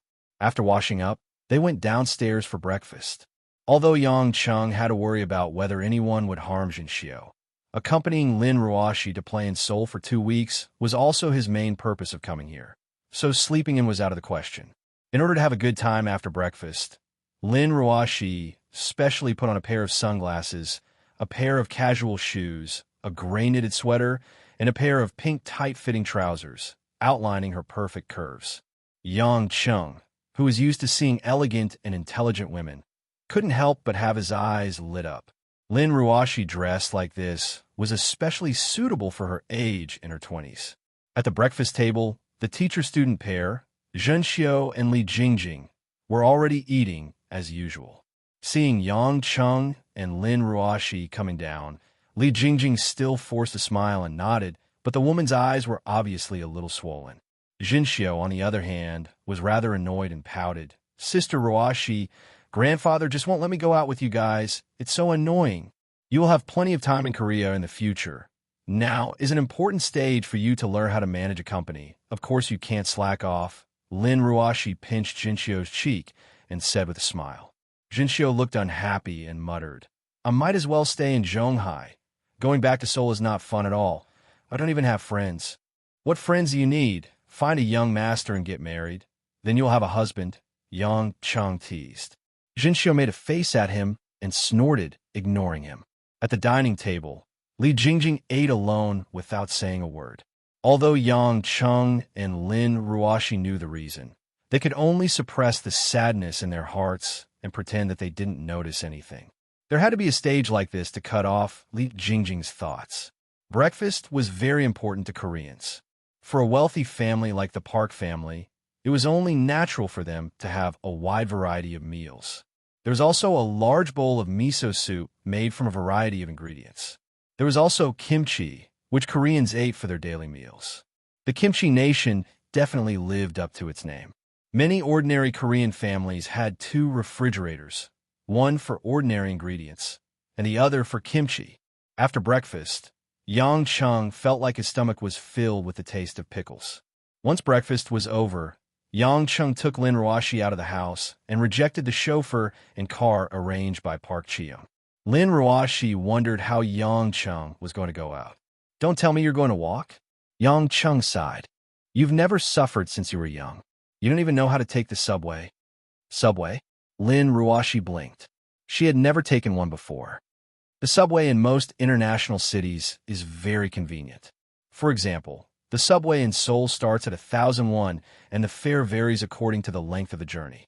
According to the exchange rate, 1,000 won is equivalent to $5 It's fast, comfortable, and saves time, Yang Cheng said. "How do you know all this?" Lin Ruoshi was curious. Yang Cheng cleared his throat and patted his chest. "Don't you know whose husband I am? Go to hell." Amidst the laughter, Yang Cheng found a subway station with the woman and leisurely set off. Sitting on the subway, Yang Cheng didn't forget to show off his experience of traveling all over the world. "Honey, did you know that Japanese people look at their phones when they take the subway? Hong Kong people read books and newspapers when they take the subway. Taiwanese people chatter nonstop when they get on the subway. Koreans are the most honest when they take the subway. Look at them. All of them are expressionless and don't say a word." Lin Ruoshi looked around at the group of uncles and aunties who were staring at the two of them strangely. She subconsciously shrank back. The first stop they took was the South Hill Old Hanwoo village that Lin Ruoshi wanted to go to.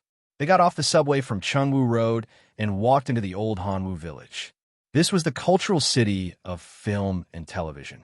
Although it was a century-old historical site, it had a lot of historical significance to Koreans. Ancient Chinese characters could be seen everywhere. In ancient times, Korea used Hwasya characters. There were all kinds of ancient houses, from the commoners to the royalty, everything that one could think of. Because there were a lot of film crews and talent scouts here, There were even two talent scouts who came up to ask Lin Ruoshi if she wanted to enter the entertainment industry. This made Lin Ruoshi feel that it was quite novel, although it was impossible for her to say yes. The main reason she came here was because many Korean dramas were filmed here.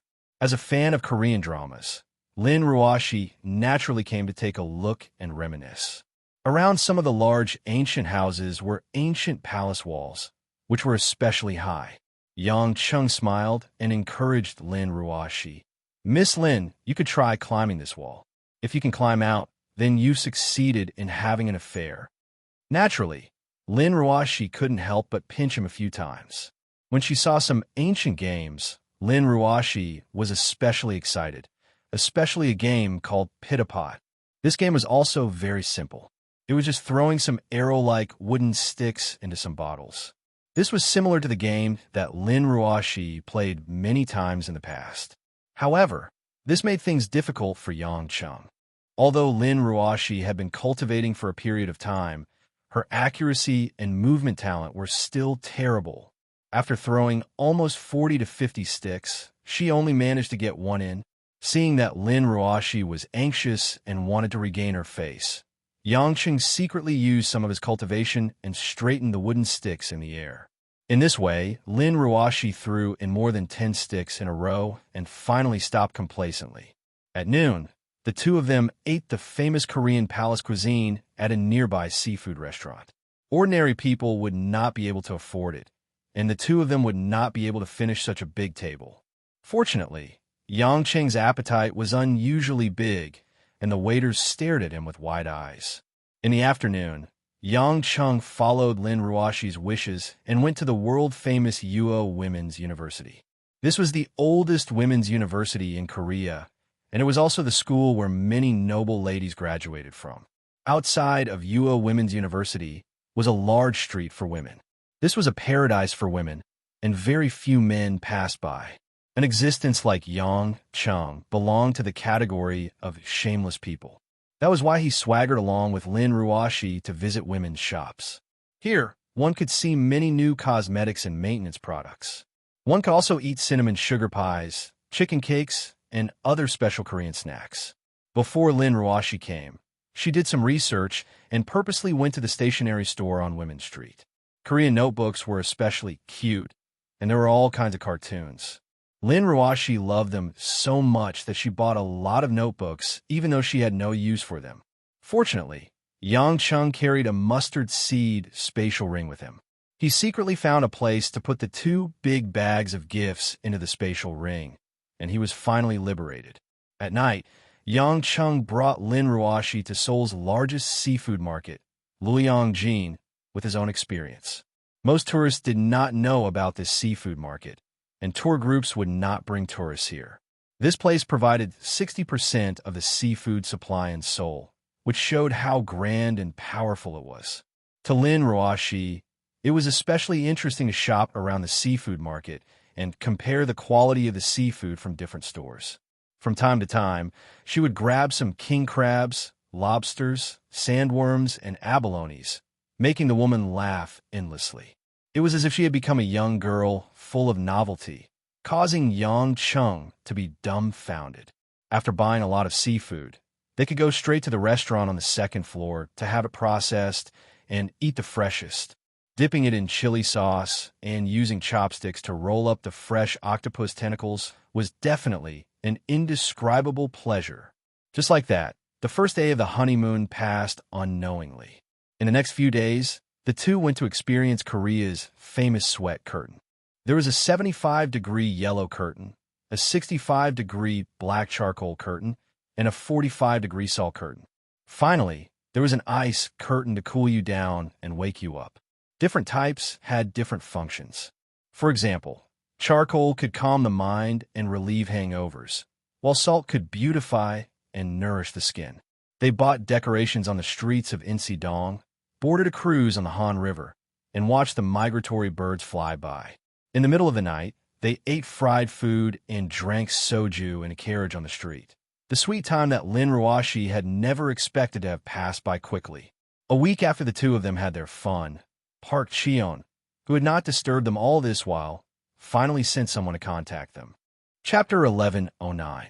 Initially, they thought that the old man was ready for the surgery and would not have anything else to do during this period of time. However, it turned out that he was going to host a welcoming banquet for Jinxio's return. Park Cheon's complexion had improved slightly due to Jinxio's return. The physical conditioning he had undergone for the surgery was effective as well. Due to his physical condition, he was unable to host the welcoming banquet in time. The preparations were delayed for the past 2 days.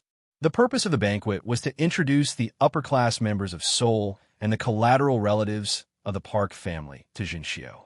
It was also to announce that Park Cheon was about to undergo a liver transplant and that he was not at the end of his rope like the rumors said. Of course, it was also an official announcement to the public that Park Cheon had found a suitable liver source for the transplant. This would make the core members of Star Moon Onshin feel at ease. When night fell, the banquet was held in the auditorium of a 5-star hotel under the Star Moon Group. A luxurious and elegant atmosphere permeated the entire banquet hall. Successful people in suits or tuxedos were everywhere. Most of their female companions were in evening gowns. There were also some elderly ladies in colorful hanfu. Yang Chun and Lin Ruoshi weren't people who liked to be in the limelight. When the couple entered the venue, they didn't know anyone, so they found a quiet place and waited quietly with 2 glasses of champagne. Due to their temperament, most Koreans could tell that Yang Chung and Lin Ruoshi were Hwasea's people. Most of them were a little puzzled, but ignored them. Part of the reason was that Lin Ruoshi only wore a black dress and a white blazer to avoid attention. It was neither sexy nor glamorous, so it was easy to overlook her. Park Cheon was in the center of the banquet, receiving blessings from many people. Beside him were Gong Jiacheng and Gong Wu of the Gong family, as well as Dr. Li Yunzhong.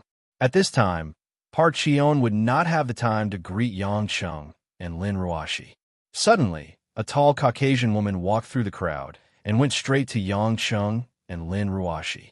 She pulled a chair over and sat down. He took a glass of champagne from the waiter and gulped it down as if he was very thirsty. Jane, who was dressed in a red evening gown, looked a little impatient. She fanned herself and said in annoyance, "I should have dressed more like Miss Lin." Korean men are really like followers. They can't even speak English properly. I've already told them that I can speak Korean, but they still pretend that speaking English is their specialty. How disgusting. Looking at the group of men staring at Jane, Yang Chung nodded in understanding. Just ignore them. Sometimes being rude isn't a bad thing. Jane raised her eyebrows. That won't do. I'm a lady. Lin Ruoshi couldn't help but smile. Jane, a lady wouldn't talk behind someone's back. Jane covered her mouth and giggled as well. Yang Chung asked curiously, "Who's going to perform President Park Cheon's surgery? Haven't you been examining him for the past few days? Are you going to perform it for Li Yunzhong?" Jane shrugged nonchalantly. "President Park Cheon doesn't seem to trust me. Maybe I'm too young. Besides, the Gong family has been supporting Dr. Li, and he has indeed done more preparation work than me. I didn't pay much attention after that night. I'm not a surgery maniac, so there's no need for me to compete with them. After all, a liver transplant isn't a difficult surgery. If it wasn't for my 2 students, I wouldn't have come." "Then what have you been doing for the past few days?" Yang Chung was puzzled. Jane replied excitedly, "I went to a village in the mountains near Seoul and learned how to make the most authentic kimchi." Yang Chun and Lin Ruoshi couldn't help but swallow their saliva. They couldn't understand why they were so excited.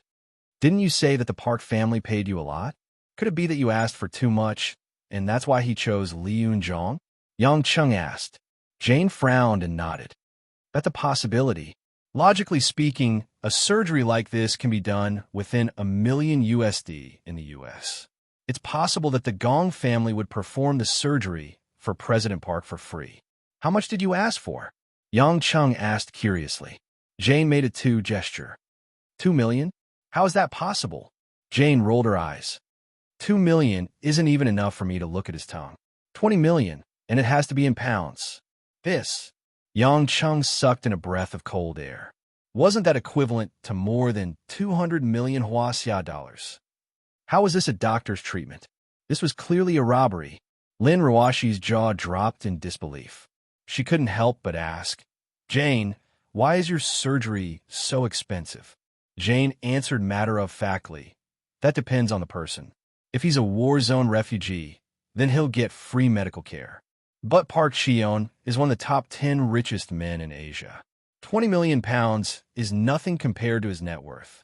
Besides, I'm not friends with him, so I don't need the friendship price. Didn't he want a 100% success rate? I'm a 100% guarantee. I will never fail. The woman wagged her finger proudly. No wonder he didn't choose you. With the price you're asking for, even if he's saved, he'll still vomit blood. Yang Chung smiled bitterly while Lin Ruashi nodded in agreement. That's none of my business. I'm not interested in a surgery that many doctors can perform, especially one that requires me to come all the way here. It's just that he's old and has undergone some major surgeries before, so it's a little more difficult. That's why I'm here, Jane said nonchalantly. Lin Ruashi asked Yang Chung curiously, Hubby, don't you know how to quickly stop bleeding and expel toxins? Why don't you try treating President Park Cheon? Yang Chung shook his head. That's impossible. I'm not a god. I'm only performing the most basic treatment.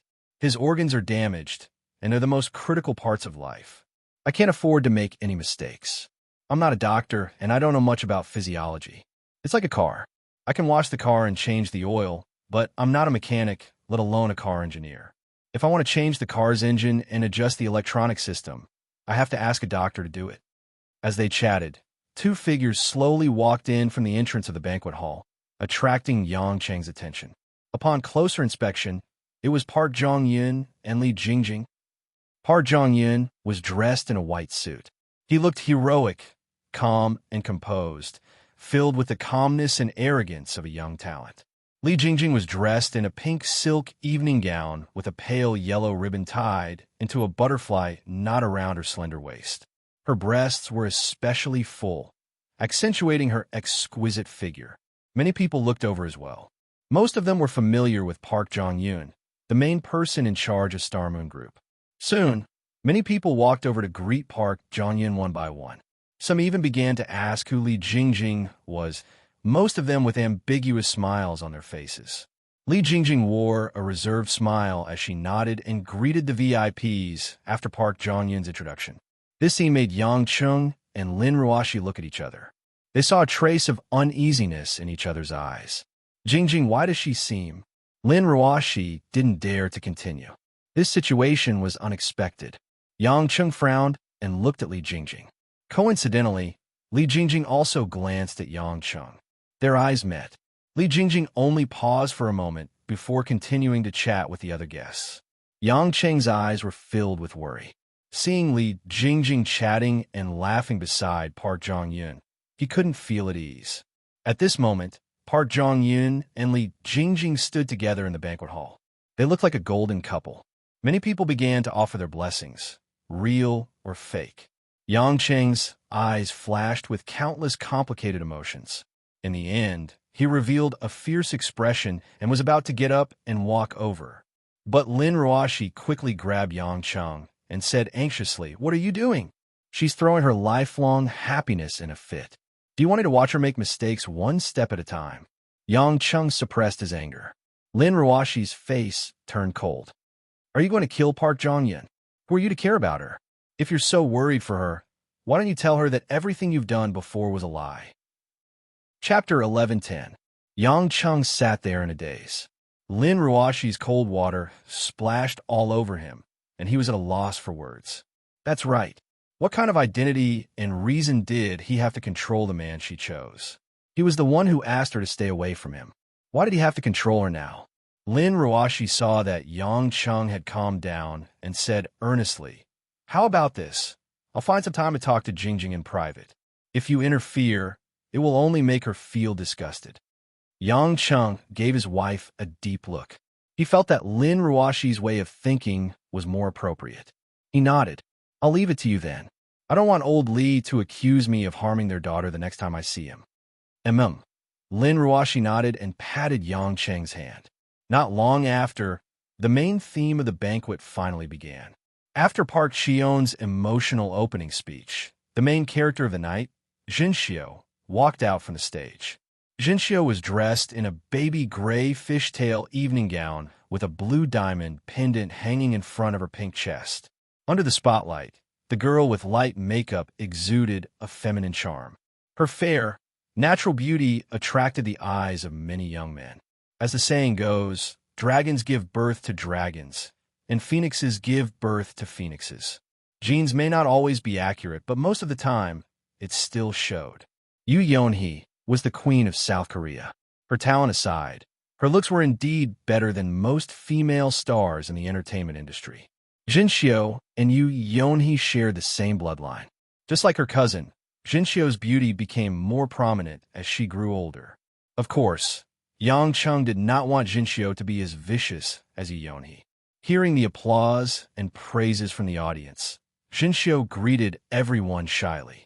Park Cheon, on the other hand, was quite pleased that his precious granddaughter was being praised. He laughed proudly at the side. Apart from Yoo Yeon-hee, the other members of the Park family were all present at the banquet. No matter what they were secretly thinking, on the surface, they all welcomed Jinxiu's return. After a while, Park Cheon gestured for the crowd to quiet down and walked to the microphone again.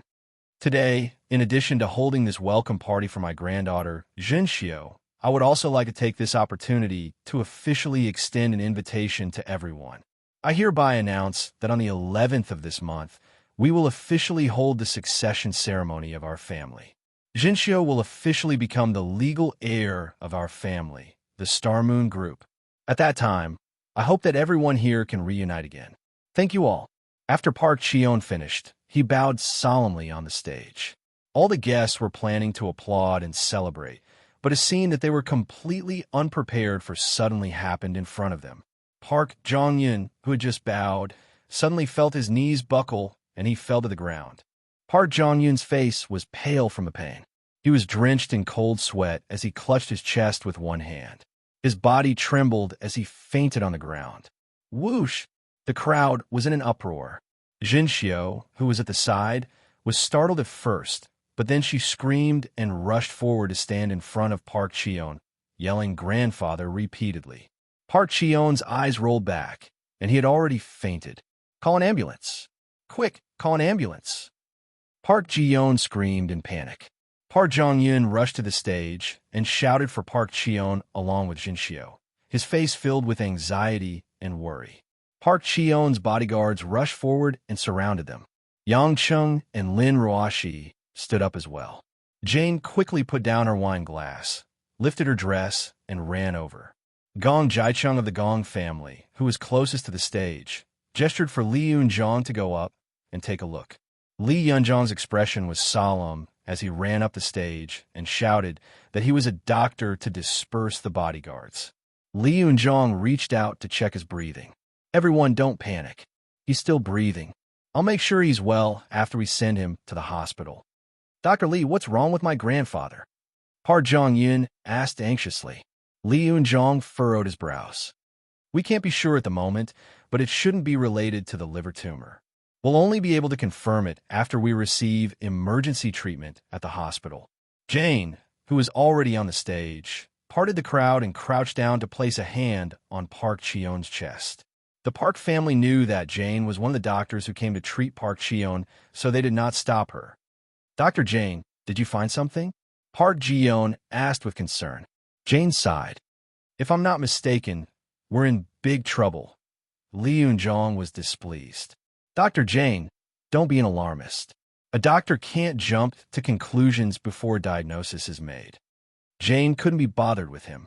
She quickly stood up, turned around, and walked down the stage. All the guests whispered to each other. Some of them looked worried, while others were gloating. The night of banquet ended with the siren of the ambulance at its climax. Park Cheon was quickly sent to the hospital with the rest of the Park family, following behind him. Jinxiu was bawling her eyes out, looking pitiful. As they were worried about Jinxiu, Yang Chun and Lin Ruoshi got into the bodyguard's car and rushed to Seoul University Hospital. It was one of the best hospitals in South Korea, which the Gong clan had a majority of shares in. Park Cheon finally regained consciousness after Li Yunjong's team performed the emergency treatment. After a CT scan, he was placed in the intensive care unit with an oxygen tube inserted. In the hospital's small conference room, the Park family and the Gong family began discussing Park Cheon's condition with the medical team.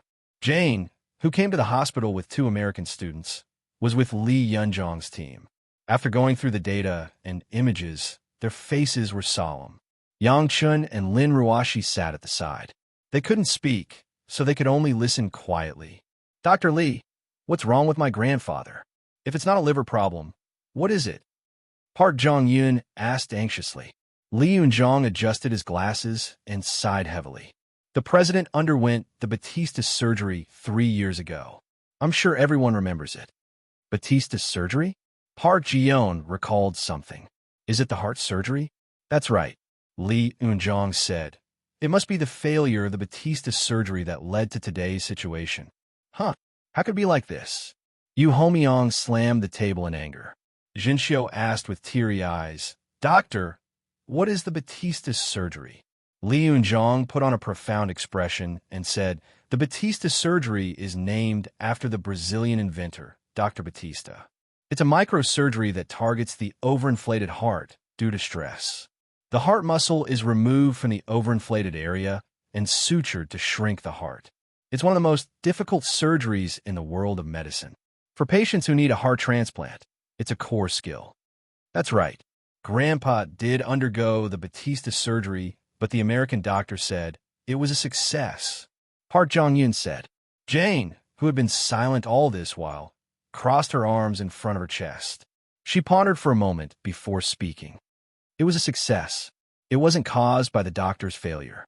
3 years ago, the Batista surgery had caused President Park Cheon's heart to suddenly deteriorate due to his poor physical condition. After the Batista surgery, the heart won't be able to fully recover its functions. Now, heart dysfunction is caused by a decrease in the contraction of the heart muscle due to various reasons. This leads to a decrease in the heart's blood output, resulting in blood stasis in the systemic or pulmonary circulation. The group of people listened in confusion, while the 2 American doctors, Warren and Vincent, looked at their teacher in admiration. Lee Yunjong was displeased by Jane's rebuttal. He said in a muffled voice, Dr. Jane's analysis makes sense. Then, may I ask Dr. Jane, is there any way to cure the heart's decline? Jane turned her head and looked at Lee Yunjong as if he was an idiot. Dr. Lee, don't you think this question is nonsense? Other than a heart transplant, do you think there's any other way to save this dying heart? Lee Yunjong blushed. He only realized how silly his question was when he asked it. Gong Gai-chung said with a smile, Dr. Jane, allow me to say something. I don't think your explanation is appropriate. Although I'm not a doctor, from what I know, if President Park Cheon were to undergo a heart transplant after the liver transplant, the old president's body wouldn't be able to handle the expenditure. Chapter 1111. Gong Gai-chung's words silenced the room. In fact, even those without medical knowledge would understand that with President Park Cheon's body, a liver transplant would require a lot of preparation and risk. After completing the liver transplant, they had to rush to do a heart transplant. Even a healthy young man would not be able to endure continuously changing the vital organs of the human body. Jane shook her head. I didn't say anything about a liver transplant followed by a heart transplant. Even a heart transplant followed by a liver transplant isn't the same. Lee Yunjong scoffed. Jane shook her head again. The only way now is to perform a surgery to transplant both the heart and liver at the same time. What? Are you crazy? Woman, are you even a doctor? This time, the other doctors in Lee Yunjong's team began to shout. Obviously, Jane's surgical plan made all the doctors feel that it was extremely ridiculous. Lee Yunjong sneered. Miss Jane, I won't call you a doctor. Don't you know that patients with liver defects are not allowed to receive a heart transplant? That's against the rules. If it's made public, your license will be revoked. Jane replied nonchalantly. If you can think of another way to save the patient, then I have nothing to say. If you can't think of anything, then I will stand by my decision, even if someone tries to take away my license. You're a crazy woman. Lee Yunjong slammed the table. My team will handle President Park Cheon's surgery. After the liver transplant, I will nurse his body back to health and proceed with the heart transplant. You don't have to worry about that." Jane's eyes glinted coldly. "If you have any brain cells left in your brain, you should know that if we don't do the surgery within a week, his heart will die. But it's impossible to transplant both the heart and liver at the same time. No one has ever done such a surgery in history. You're committing murder." Jane snorted. "History is made by men. Who says that no one can do it just because no one has done it before? You mean you could transplant both the heart and the liver at the same time?" Li Yunzhong felt like he had just heard the funniest joke in the world. Jane just reached out and patted Vincent's shoulder. "My student, Vincent, can do a relatively simple liver transplant. I'll do the heart transplant at the same time, and my student, Warren, will be the anesthesiologist. As long as we cooperate well, this is not a difficult surgery to complete." Vincent and Warren both showed extreme bitterness in their eyes when they were called out by Jane. Although they admired and believed in Jane, their rationality told them that this was a heaven-defying surgery. "Nonsense! Nonsense!" Li Yunzhong stood up angrily and told Park Ji-yeon and the rest. "Everyone, do not believe her crazy words. Anyone in the world with general knowledge of surgery would understand that she has gone crazy because of this surgery. Why are you in such a hurry? It's up to the patient himself to decide whether he wants to have a surgery or not. If you can guarantee that the treatment will be completed, you can say whatever you want. If you're not confident, there's no point in saying anything," Jane said calmly. Li Yunzhong's face turned red, but he could not say a word.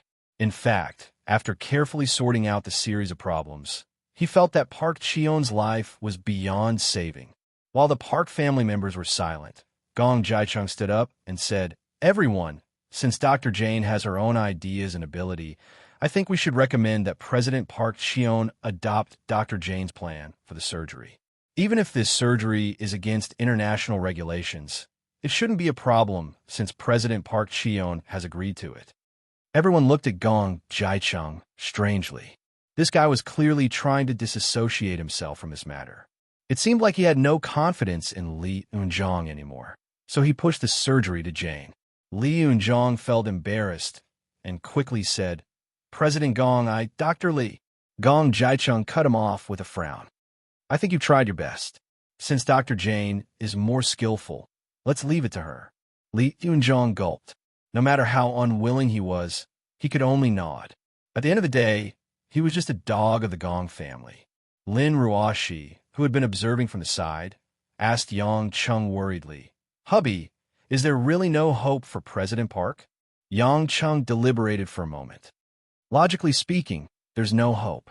But since Jane has spoken, she should have some confidence. However, things can change in the blink of an eye. I can't say for sure." The final outcome of the discussion was to wait for Park Ji-yeon to sober up a little and seek his opinion the next morning. Only then would they decide whether to let Jane perform the surgery. Everyone left with their own thoughts. Jinxiu's eyes were red and swollen from crying.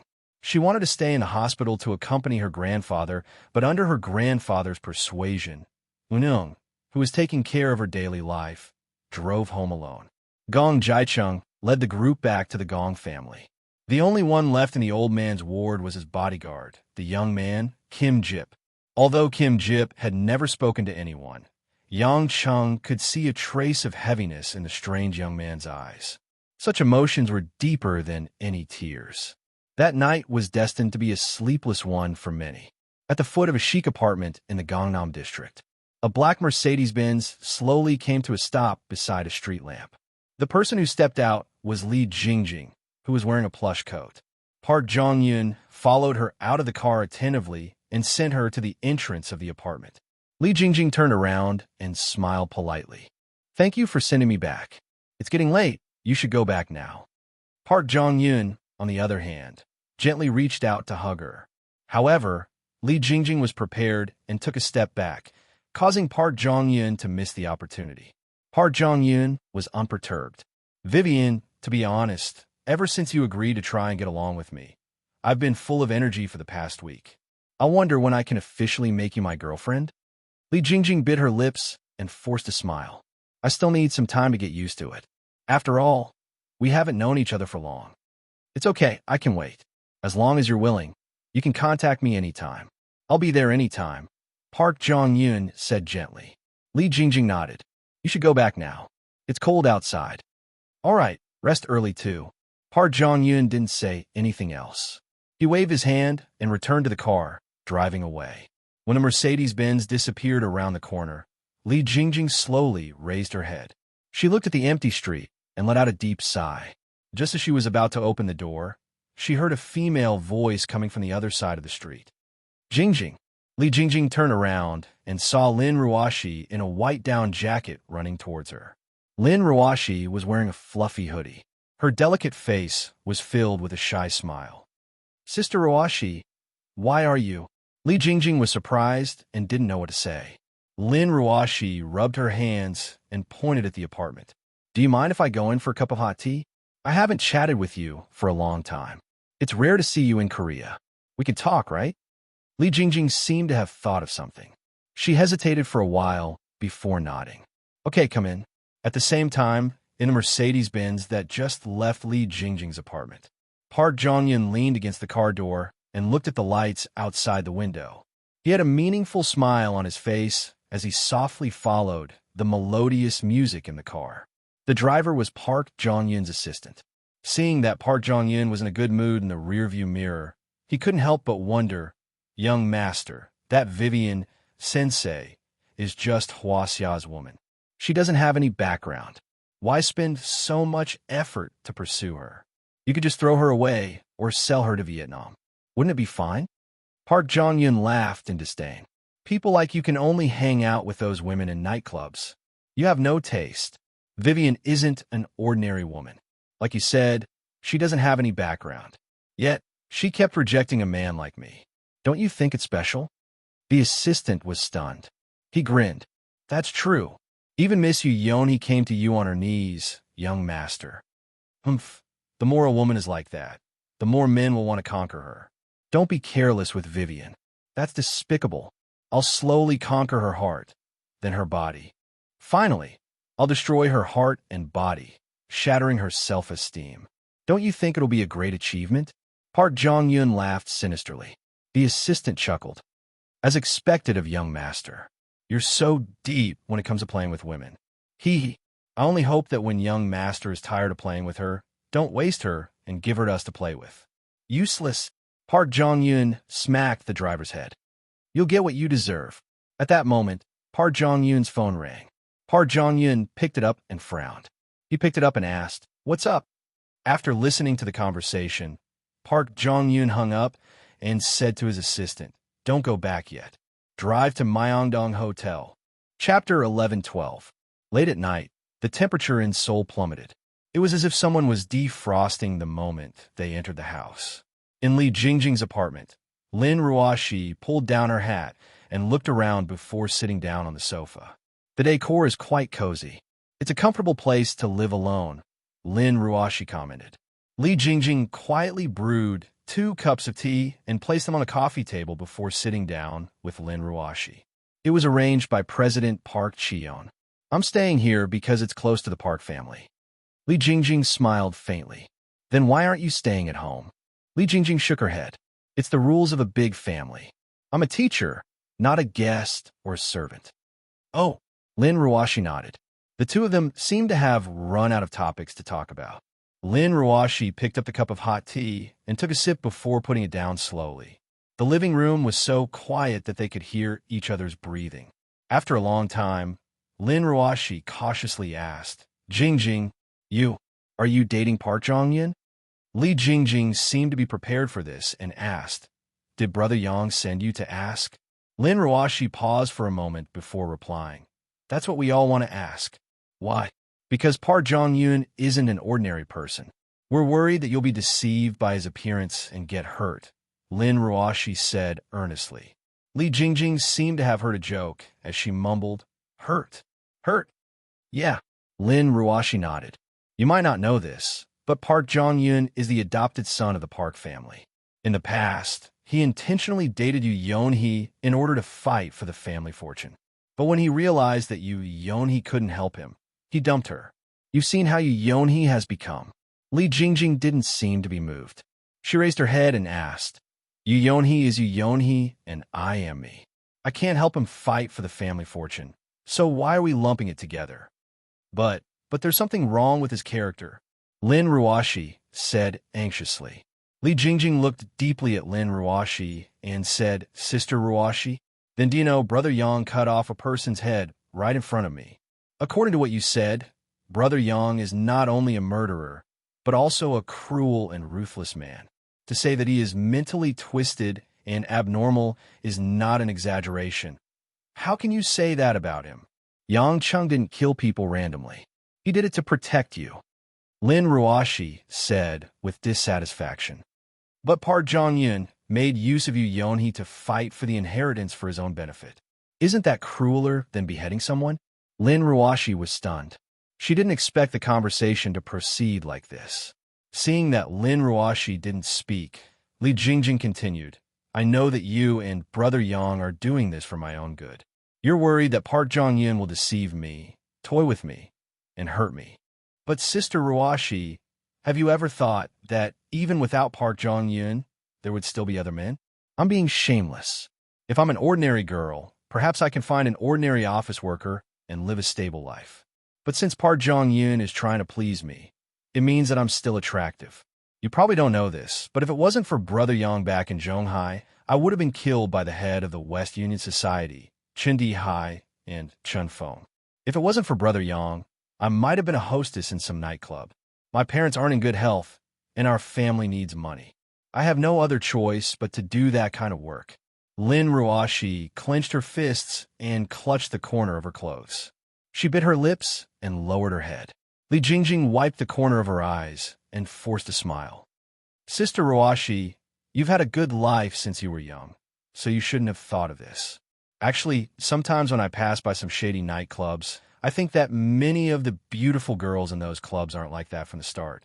They might be like me, a former teacher, a university student, a worker, or even a lady from a rich family. But when faced with an irresistible force, a girl like me with no background, can I really rely on my own strength to avoid certain things? Even if it wasn't Park Jong-yun, it could have been Lee Young-hyun or Kim Young-hoon. If I return to Zhonghai and stay by my parents' side, I'll have to get married. Then how would I know what the man who came to talk to me is thinking? How would I be able to guarantee that I won't be set up? At this point, Li Jingjing self-deprecatingly said, Of course, the world isn't that dark and terrible. I'm just talking about one possibility. In the end, I just feel that. I really envy you. Lin Ruoshi silently looked at the girl, her heart filled with countless sour and complicated emotions. Li Jingjing bitterly smiled. Sister Ruoshi, the reason why you can so boldly come and persuade me is because you don't need to worry about anything. You're the safest, and you don't have to worry about anything. Brother Yang will protect you and not let you get hurt. It's a matter of course. You can be angry at him. You can mess with him. You can make many unreasonable requests, and he will satisfy you. I also want a man that I can rely on and feel at ease with, but my life is not as good as yours, and most women's lives are not as good as yours. So you're really lucky. Lin Ruoshi took a deep breath and said, So you're saying that you'll continue to try to get in touch with Park Jong-yun? Li Jingjing shook her head. He wants to find me, so why should I stop him? I'm just a nobody, and he's the chairman of a multinational financial group. I'm already grateful that he doesn't play tricks on me, so why should I treat him harshly? Lin Ruoshi was speechless. Indeed, if Park Jong-yun were to be provoked, Li Jingjing would be in grave danger. Lin Ruoshi wanted to say that Yang Chung could help her, but if she said that, wouldn't it indirectly cause chaos between Yang Chung and Li Jingjing? Li Jingjing seemed to be able to see through Lin Ruoshi's inner thoughts. She pursed her lips and smiled. Sister Ruoshi, you see, this is a dead knot because your position and mine are completely different. So, no matter what you say, your end of the rope will always be pulled in the opposite direction from mine. If this goes on, this dead knot will only get tighter and tighter. In the end, the connection between us will be completely broken. Lin Ruoshi looked at Li Jingjing affectionately for a while. The girl in front of her made her a little confused. Looks like you've grown a lot in this 1 year. I'm really glad that the person here today is me. Li Jingjing said, not only women, but men also like to deceive themselves. If you didn't want to dissuade me, I'm afraid that Sister Ruoshi wouldn't be in such a hurry to see me alone. Lin Ruoshi shook her head. This is different. I think if Yang Cheng came himself and heard your words, I'm afraid that he wouldn't be able to help but soften his heart. Fortunately, I stopped him. Although my heart softened, I still have a selfishness buried deep in my heart. As she said that, Lin Ruoshi stood up and tightened her coat. I'm leaving. It seems that my presence here is unnecessary. Since you know what you're doing, this is the path you've chosen. In this world, there are many pitiful women. My husband doesn't have the obligation to protect all the women who need his care, and I don't have the mental strength to bear more. Jingjing, you're on your own. If you need help, you can come and find me. As a friendly sister. After saying that, Lin Ruoshi turned around and walked out of the room, closing the door behind her. Li Jingjing sat on the sofa without saying a word. She didn't raise her head, and her eyes seemed to be wandering. Walking out of the apartment, Lin Ruoshi had just stepped onto the street when a familiar figure slowly walked out of the darkness in front of her. Yang Cheng had a gentle smile on his face as he walked forward and gently reached out his hand to hug his wife. You're so obedient. You even came to pick me up? Lin Ruoshi's expression didn't show the slightest bit of abnormality. She seemed quite relaxed. As they walked side by side, Yang Cheng asked, how did it go? Jingjing said she knows what she's doing. She's not a child anymore. Shouldn't she be allowed to choose her own life? Yang Cheng nodded and said, if you can help her, try to do it on my behalf. For example, tell President Park to let her return to Zhonghai or America. After all, she's an old acquaintance, and it's rare for you to have a good friend. Lin Ruoshi replied with a smile. In the darkness of the night, her voice was quickly blown away by the cold wind. Late at night, in the study room of the Gong family's mansion in the Gangnam district, Gong Jicheng sat on a leather swivel chair with a phone in his hand. He had just finished a conversation with the person on the other end of the line. Li Yunzhong and Gong Wu stood in front of their respective desks, not daring to make a sound. After hanging up, Gong Jicheng said, we found a heart for Chairman Park Chion's transplant. When the surgery is decided, the heart will be harvested at the second hospital and sent to the university hospital. Li Yunzhong furrowed his brows. Chairman, are we really going to let Jane do the surgery for Chairman Park Chion? Won't we lose a great opportunity to repay the Park family's kindness? It will also affect our hospital's reputation. Ignorant, Gong Jicheng replied. What do you think the success rate is for a liver and heart transplant on such a frail old man? This, Li Yunzhong broke out in a cold sweat. Even if there are no accidents, it's less than 20%. But in fact, even if there are no accidents, I don't think it's even 1%. Isn't that it? We know it's a failed surgery, and yet we still insist on doing it. Won't people be gossiping about us? If Jane wants to do it, then let her do it.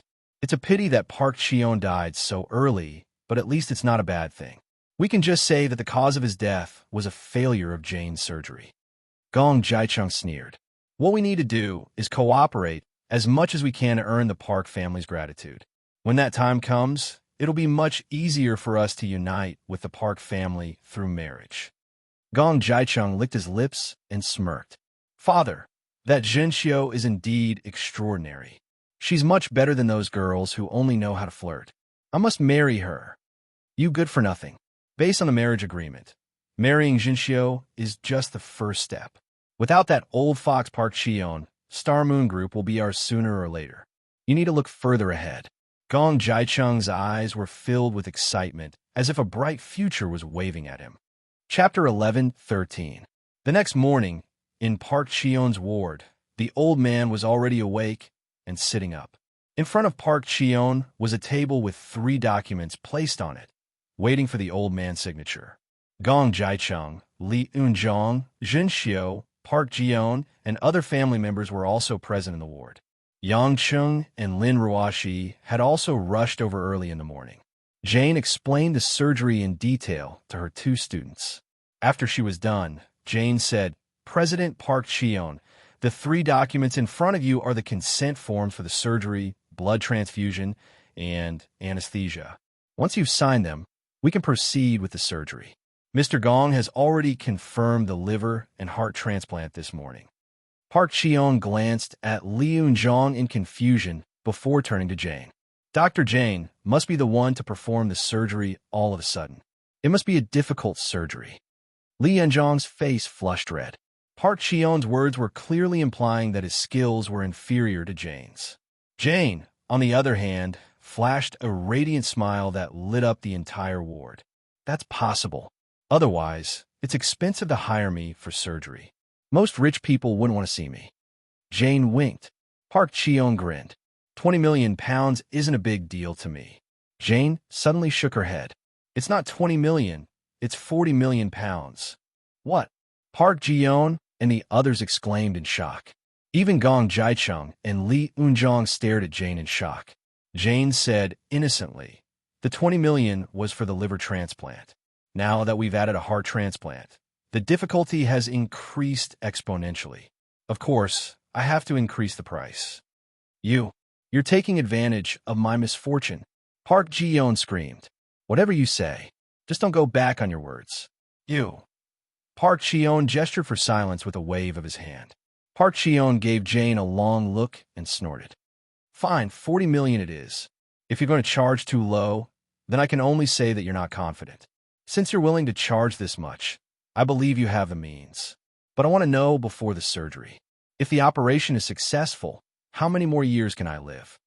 Jane placed her hands on her chest and pondered. Generally speaking, 80% of heart transplant patients can only live for about 2 years. But if they manage it well after the surgery and control the rejection of the transplanted heart, it's not a problem for them to live for more than 10 years. If you want to ensure that you can live longer, why don't you ask Mr. Yang Chung? He should have a way to extend your life.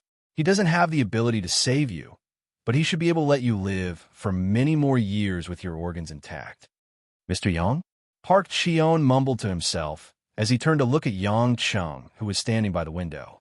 Yang Chung smiled innocently and patted his chest. President, my family has a secret recipe passed down from generation to generation. People in Jianghu call it a match that won't fall for 3 nights. Divine Rod Ant Strength Oil Pill. In the Song Dynasty, the Yang family relied on this magic medicine to break the heavenly gate array. Practice has shown that it can prolong life and strengthen bones. If the operation is successful, I'll sell you a few pills and you'll be as energetic as you were when you were 18 years old. The bluff name stunned everyone in the room. At the same time, they were impressed by Yang Cheng's fluent Korean. Lin Roashi tugged at her husband's sleeve. Hubby, what are you talking about? Yang Chung repeated in Mandarin. We don't have such things in our house. Lin Roashi's eyebrows twitched. Little idiot, I've already refined pills, haven't I? I'll sell him 2 of the lowest quality pills that nourish chi, and he'll have no problem living for another 7 to 8 years.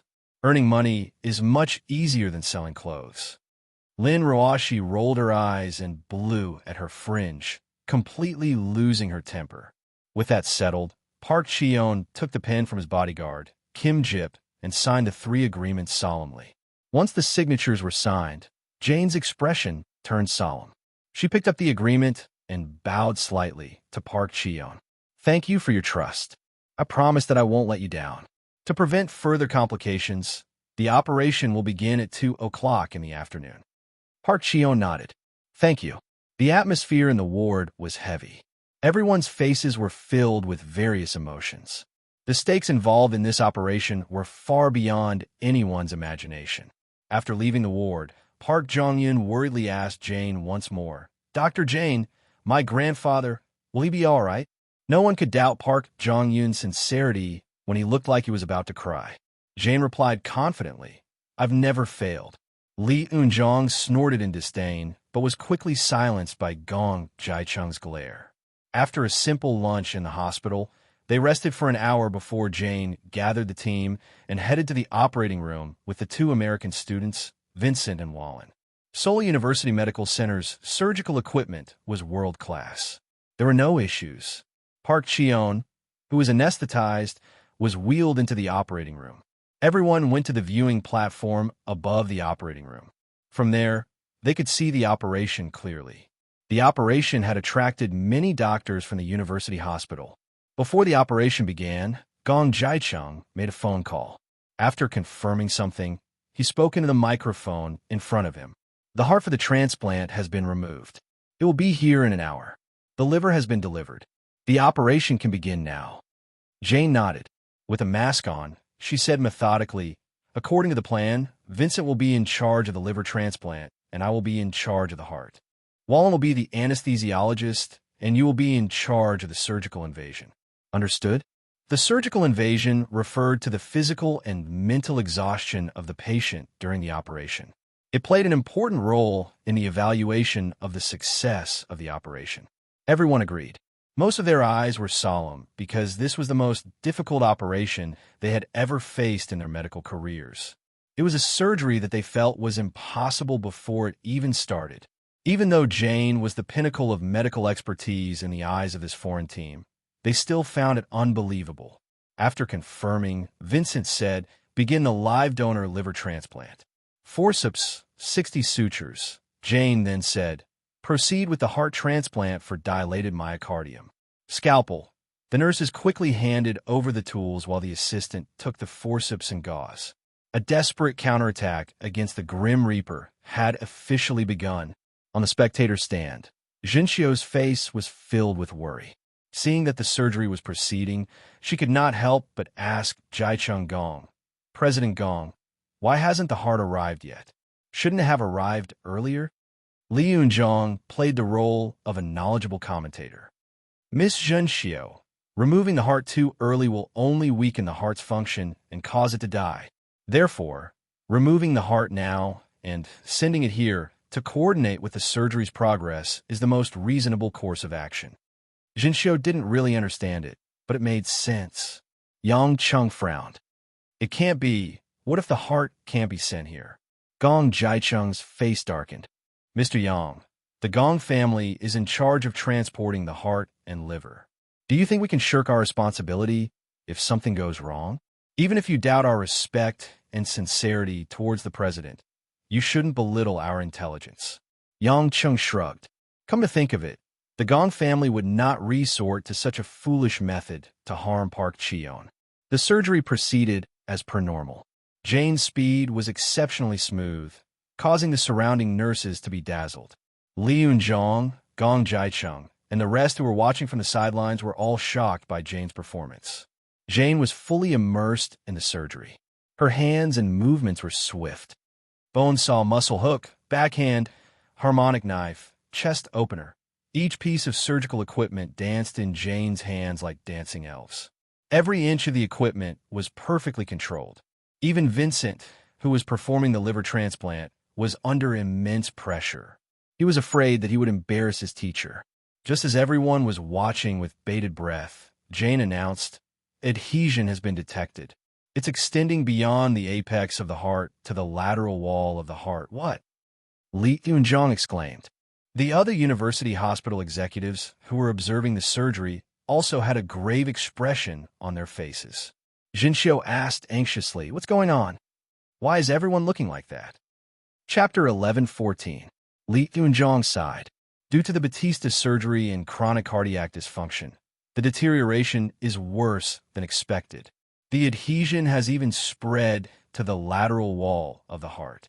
Even with Dr. Jane's fast hands, it will take at least 3 hours to remove all the adhesion. Another doctor chimed in. "More importantly, there's no way we can proceed with the heart transplant if we can't remove it." Jane was emotionless during the surgery as she looked up at her assistant. "You're in charge of removing the adhesion around the heart. Be quick, but be careful." The assistant nodded. As a doctor from a renowned team in America, his professionalism was impeccable. He immediately took the surgical gauze and scalpel to clean the wound. The surgery continued. Jane was busy as she directed everyone in the room. "Stop breathing. Pressure check. The ventilator is off. There's no change in blood pressure." The medical technician replied. "Increase the oxygen concentration by 1 unit." Jane commanded before turning to her assistant. "Remove the lateral wall." "Yes." Time ticked by. Li Yunzhong looked at the time. The heart transplant has to be completed in 4 hours. That's the limit. There's only 2 hours and 30 minutes left. If this goes on, we won't be able to complete it by the time the heart arrives. Jinxiu's eyes were already brimming with tears. She clenched her fists in agony. Her maid, Unyung, held the girl's shoulder with a worried expression. Park Jong-yun looked at the time, and a strange smile appeared on his face.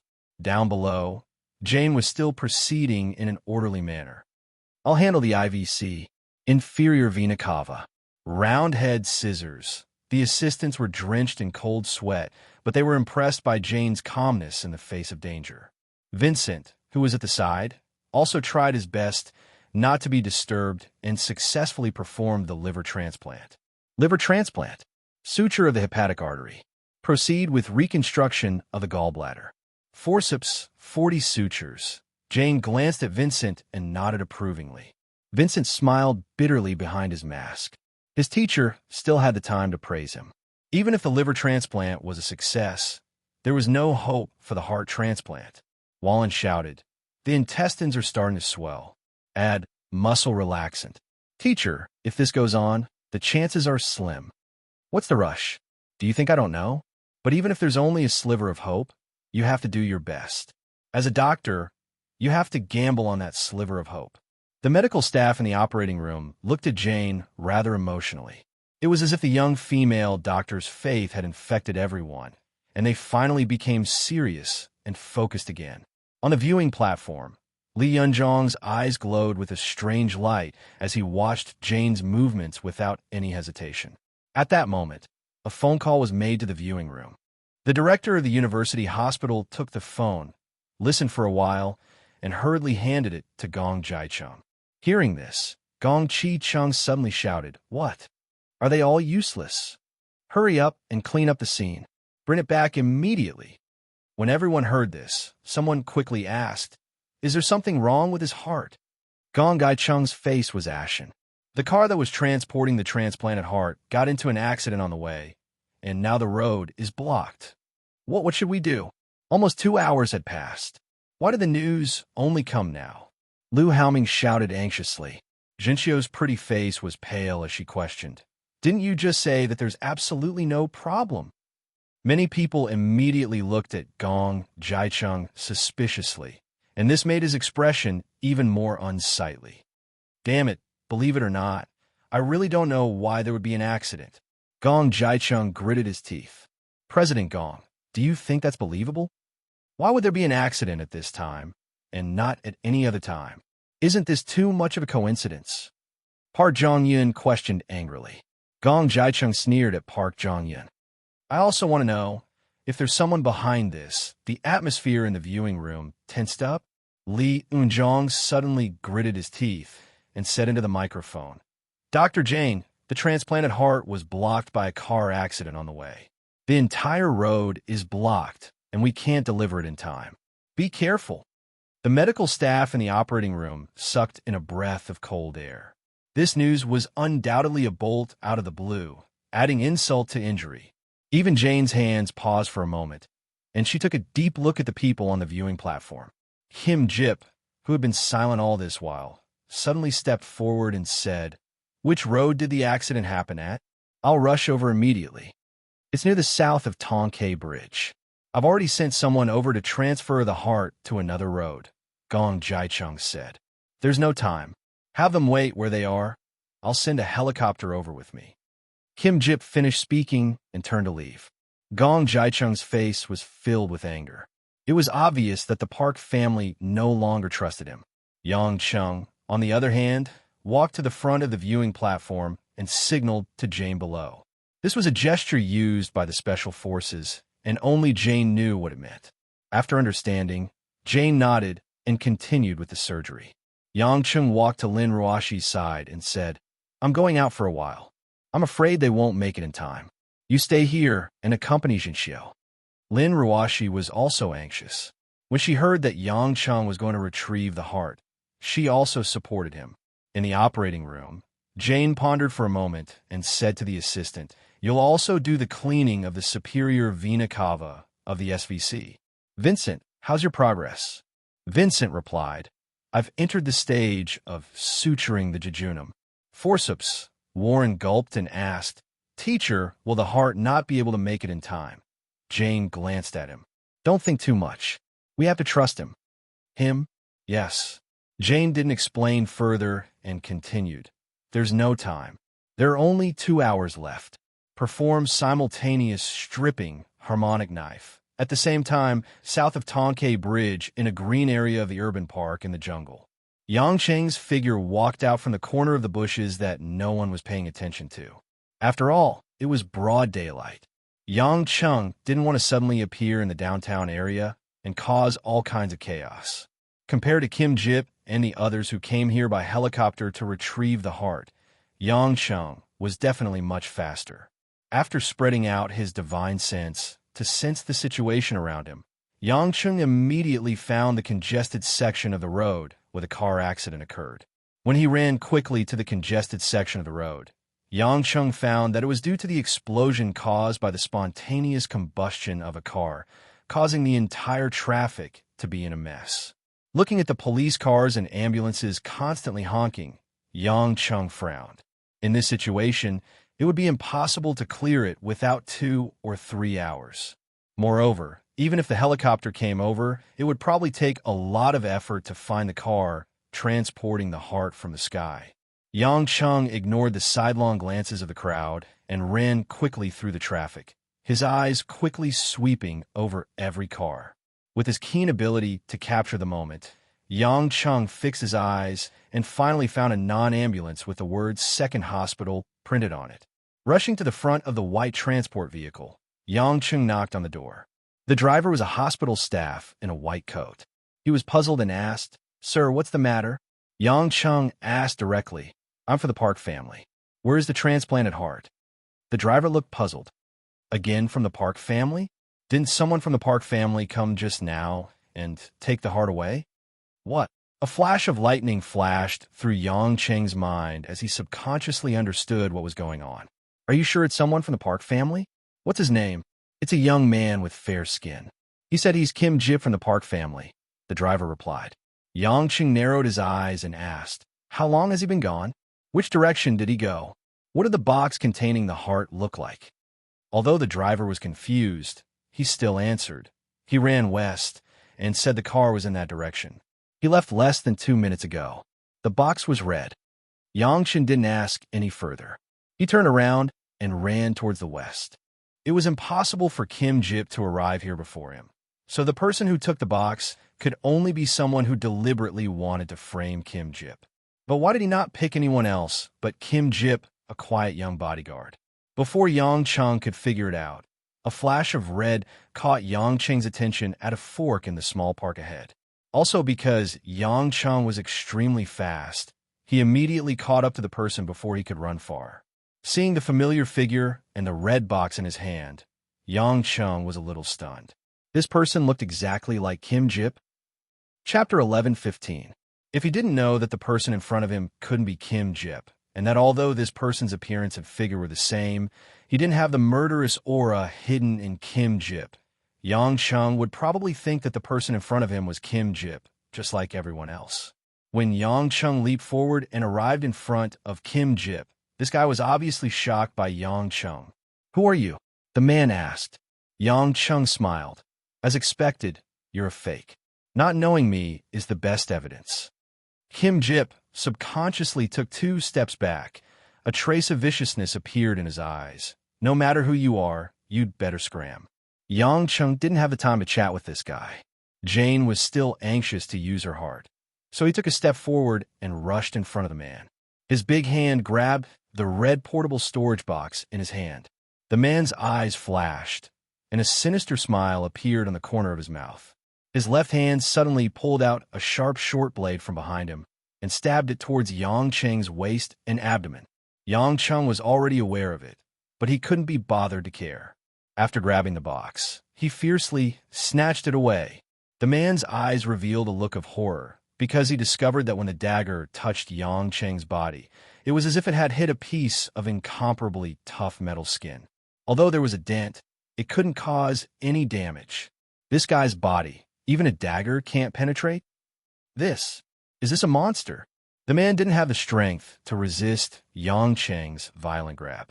Before he could react, Yang Cheng had already grabbed his neck. Yang Cheng took a closer look. The man must have used a disguise technique to change his appearance to that of Kim Jip, who already had a similar body shape to him.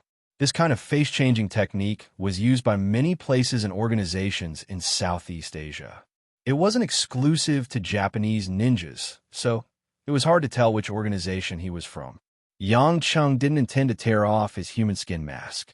When other people saw it and realized that there were two Kim Jips, they would naturally believe that Kim Jip was innocent. Now it's my turn to ask, who are you? Yang Cheng asked coldly. I am Kim Jip. How dare you provoke the Park family? You're dead. Heh, are you addicted to acting? Yang Cheng tightened his grip. If you don't tell me, I'll break your neck. The man gritted his teeth and glared at Yang Cheng. His eyes were filled with disdain, and it was obvious that he was unwilling to speak. It seemed that he had received professional training and was not afraid of death. Yang Cheng didn't have much time to waste with him. He didn't want to waste any more time. Just as he was about to grab him and leave, he suddenly realized something was wrong. The man's body suddenly trembled, and a trace of black blood seeped out of the corner of his mouth. Suicide by poison? Yang Cheng didn't expect that when this guy gritted his teeth, he actually took poison. What kind of organization was this? They actually sent death warriors to carry out a mission. Yang Cheng knew that there was no way to save this kind of poison that could kill cells in an instant. Thus, he threw the man aside and rushed back to the hospital. He believed that when the police found the body, this matter would gradually be revealed. Seoul University Hospital, in the operating room, on the viewing platform, many people were waiting anxiously, constantly looking at the time. Why isn't the heart here yet? If this goes on, it will be difficult to transplant the heart. The hospital doctor said anxiously. Li Yunjong said in a low voice, it seems that the removal of adhesions can't be completed. So what if the heart is here? There's no way to remove the original heart. Everyone had a different expression. Most of them shook their heads and sighed. The surgery seemed to have no way to reverse the situation. At the operating table, Vincent took the round-head scissors from the assistant and cut the last suture. After that, Vincent heaved a sigh of relief. The living liver transplant is complete. Teacher, I'll leave first. I'll leave the rest to you. Jane nodded. Thank you for your hard work. The first assistant was busy removing the adhesions with Jane. At that moment, he raised his head and said, next is the removal of the left ventricle. Dr. Jane, we might be able to make it if we hurry. Jane suddenly looked up at the viewing platform and put down the equipment in her hands.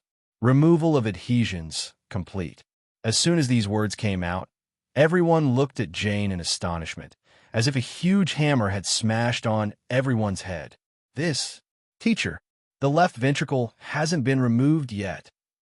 That's right, Dr. Jane. Didn't you say that doctors can't give up until the very end? Don't tell me you're giving up? Li Yunjong and the rest on the viewing platform were anxious as well. He shouted into the microphone, Jane, what are you thinking? Hurry up. It'll be too late if we don't remove the left ventricle now. Jinxiu asked with tears in her eyes. What happened? Why did Sister Jane stop the surgery? Li Yunjong shook his head and frowned. I don't know. There's no way to remove the original heart with the adhesions on the left ventricle, let alone transplant it. What is Jane thinking? Just as everyone was looking at her anxiously, Jane looked at everyone and said slowly, what we need to do is to trust him and bring the heart over as soon as possible. Having said that, Jane turned to look at the clock and did not say another word. For a moment, everyone was in a state of torment. Everyone's nerves were stretched taut. Jane, who was in the eye of the storm, seemed to be the calmest. If not for the fact that they could not do anything even if they rushed into the operating room, Li Yunjong and the rest would have taken over the surgery. Unknowingly, 5 minutes had passed. The door of the operating room suddenly opened and a nurse rushed in with a red box. Dr. Jane, the heart is here. Everyone was energized. After opening the box, it was indeed a transplanted heart. However, due to the prolonged lack of blood, it looked pale and weak. On the spectator stand, Yang Cheng's figure returned to the scene. He made an okay gesture to Jane in the operating room. A smile appeared in Jane's eyes as she nodded at Yang Chung. Lin Ruoshi, who was watching from the side, had a complicated look in her eyes. The tacit understanding between Yang Chun and Jane made the woman feel a little sour in her heart, but there was nothing she could say. The puzzled Gong Jiacheng asked, "Mr. Yang, how did you get here so quickly? Even if Kim Jip went by helicopter, he wouldn't be able to return so quickly, right? Why, isn't it good to be fast?" Yang Chung asked with a smile. Of course not." Gong Jiacheng wiped the sweat off his forehead, his mind full of questions. Park Jong-yun, on the other hand, squinted his eyes at Yang Cheng's back, a strange look in his eyes. Li Yunzhong and the other doctors couldn't care less about Yang Cheng's speed. They looked at Jane in confusion, because they knew that even if the heart was here, it would be useless if the heart could not be removed. "Jane, what are you thinking?" Li Yunzhong and the others frowned. At this moment, after preparing the heart, Jane finally spoke. "We will now officially begin the piggyback heart transplant surgery." Whoosh! A few doctors gasped in shock, and the staff in the operating room looked at Jane in shock. Veins popped out on Li Yunzhong's forehead as he slapped the tempered glass in front of him, his breathing rapid. So that's how it is. What's going on? What piggyback?" Gong Jiacheng was also confused. Li Yunzhong explained excitedly. "Piggyback, also known as parallel heart transplant. I've only read about this kind of heart transplant technique in medical books. A normal heart transplant involves removing the damaged heart and replacing it with a donor's heart while preserving the posterior wall of the left atrium. Piggyback, on the other hand, transplants the donor's heart on the right side of the damaged heart. Two hearts will exist side by side. The advantage of this is that the number of blood vessels that need to be sutured is greatly reduced. Another advantage is that even if the donor's heart function is temporarily weakened, the donor's own heart can be used to support the heart until it recovers." The dean of the university hospital nodded. "I heard that this surgery has only been done in the UK, but it's not made public. Could it be Jane was the one who did this?" But Li Yunzhong's brows were still furrowed. "Even if it's a parallel heart transplant, it can't be done without a complete separation." The doctors nodded in agreement, but were also curious to see what Jane was going to do. Chapter 11:16. Jane did not have the time to care about the crowd's agitation and asked everyone to focus.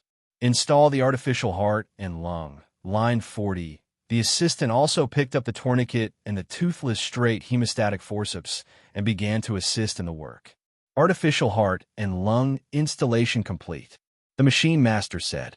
"Start the pump." "Endotherm knife," Jane said to the assistant as she busied herself with her work. "Please prepare 2 18mm artificial blood vessels." As soon as he said that, everyone's faces were filled with doubt. Not only the people on the viewing platform, but even the assistant hesitantly said, "Dr. Piggyback. According to the book, it should connect the blood vessels between the pulmonary arteries. Isn't one artificial blood vessel enough?" Jane looked up and said a little helplessly, "Just do it. No surgery is exactly the same as the textbook. Don't limit your thoughts to books, or you'll only be an assistant for the rest of your life. You won't be a real chief surgeon." Just as everyone was confused, Li Yunzhong saw Jane's large incision on the right side of the chest from the monitor. Li Yunzhong's heart skipped a beat, and he exclaimed, "I see. Dr. Li, what's going on?" Someone asked curiously. Li Yunzhong pointed at the monitor with a trembling finger and said, "The original piggyback was to place the donor's heart on top of the damaged heart and sew up the superior vena cava and aorta. All that was needed was an artificial blood vessel to bridge the pulmonary arteries. But Jane's method was to place the donor's heart in a non-adhered chest cavity.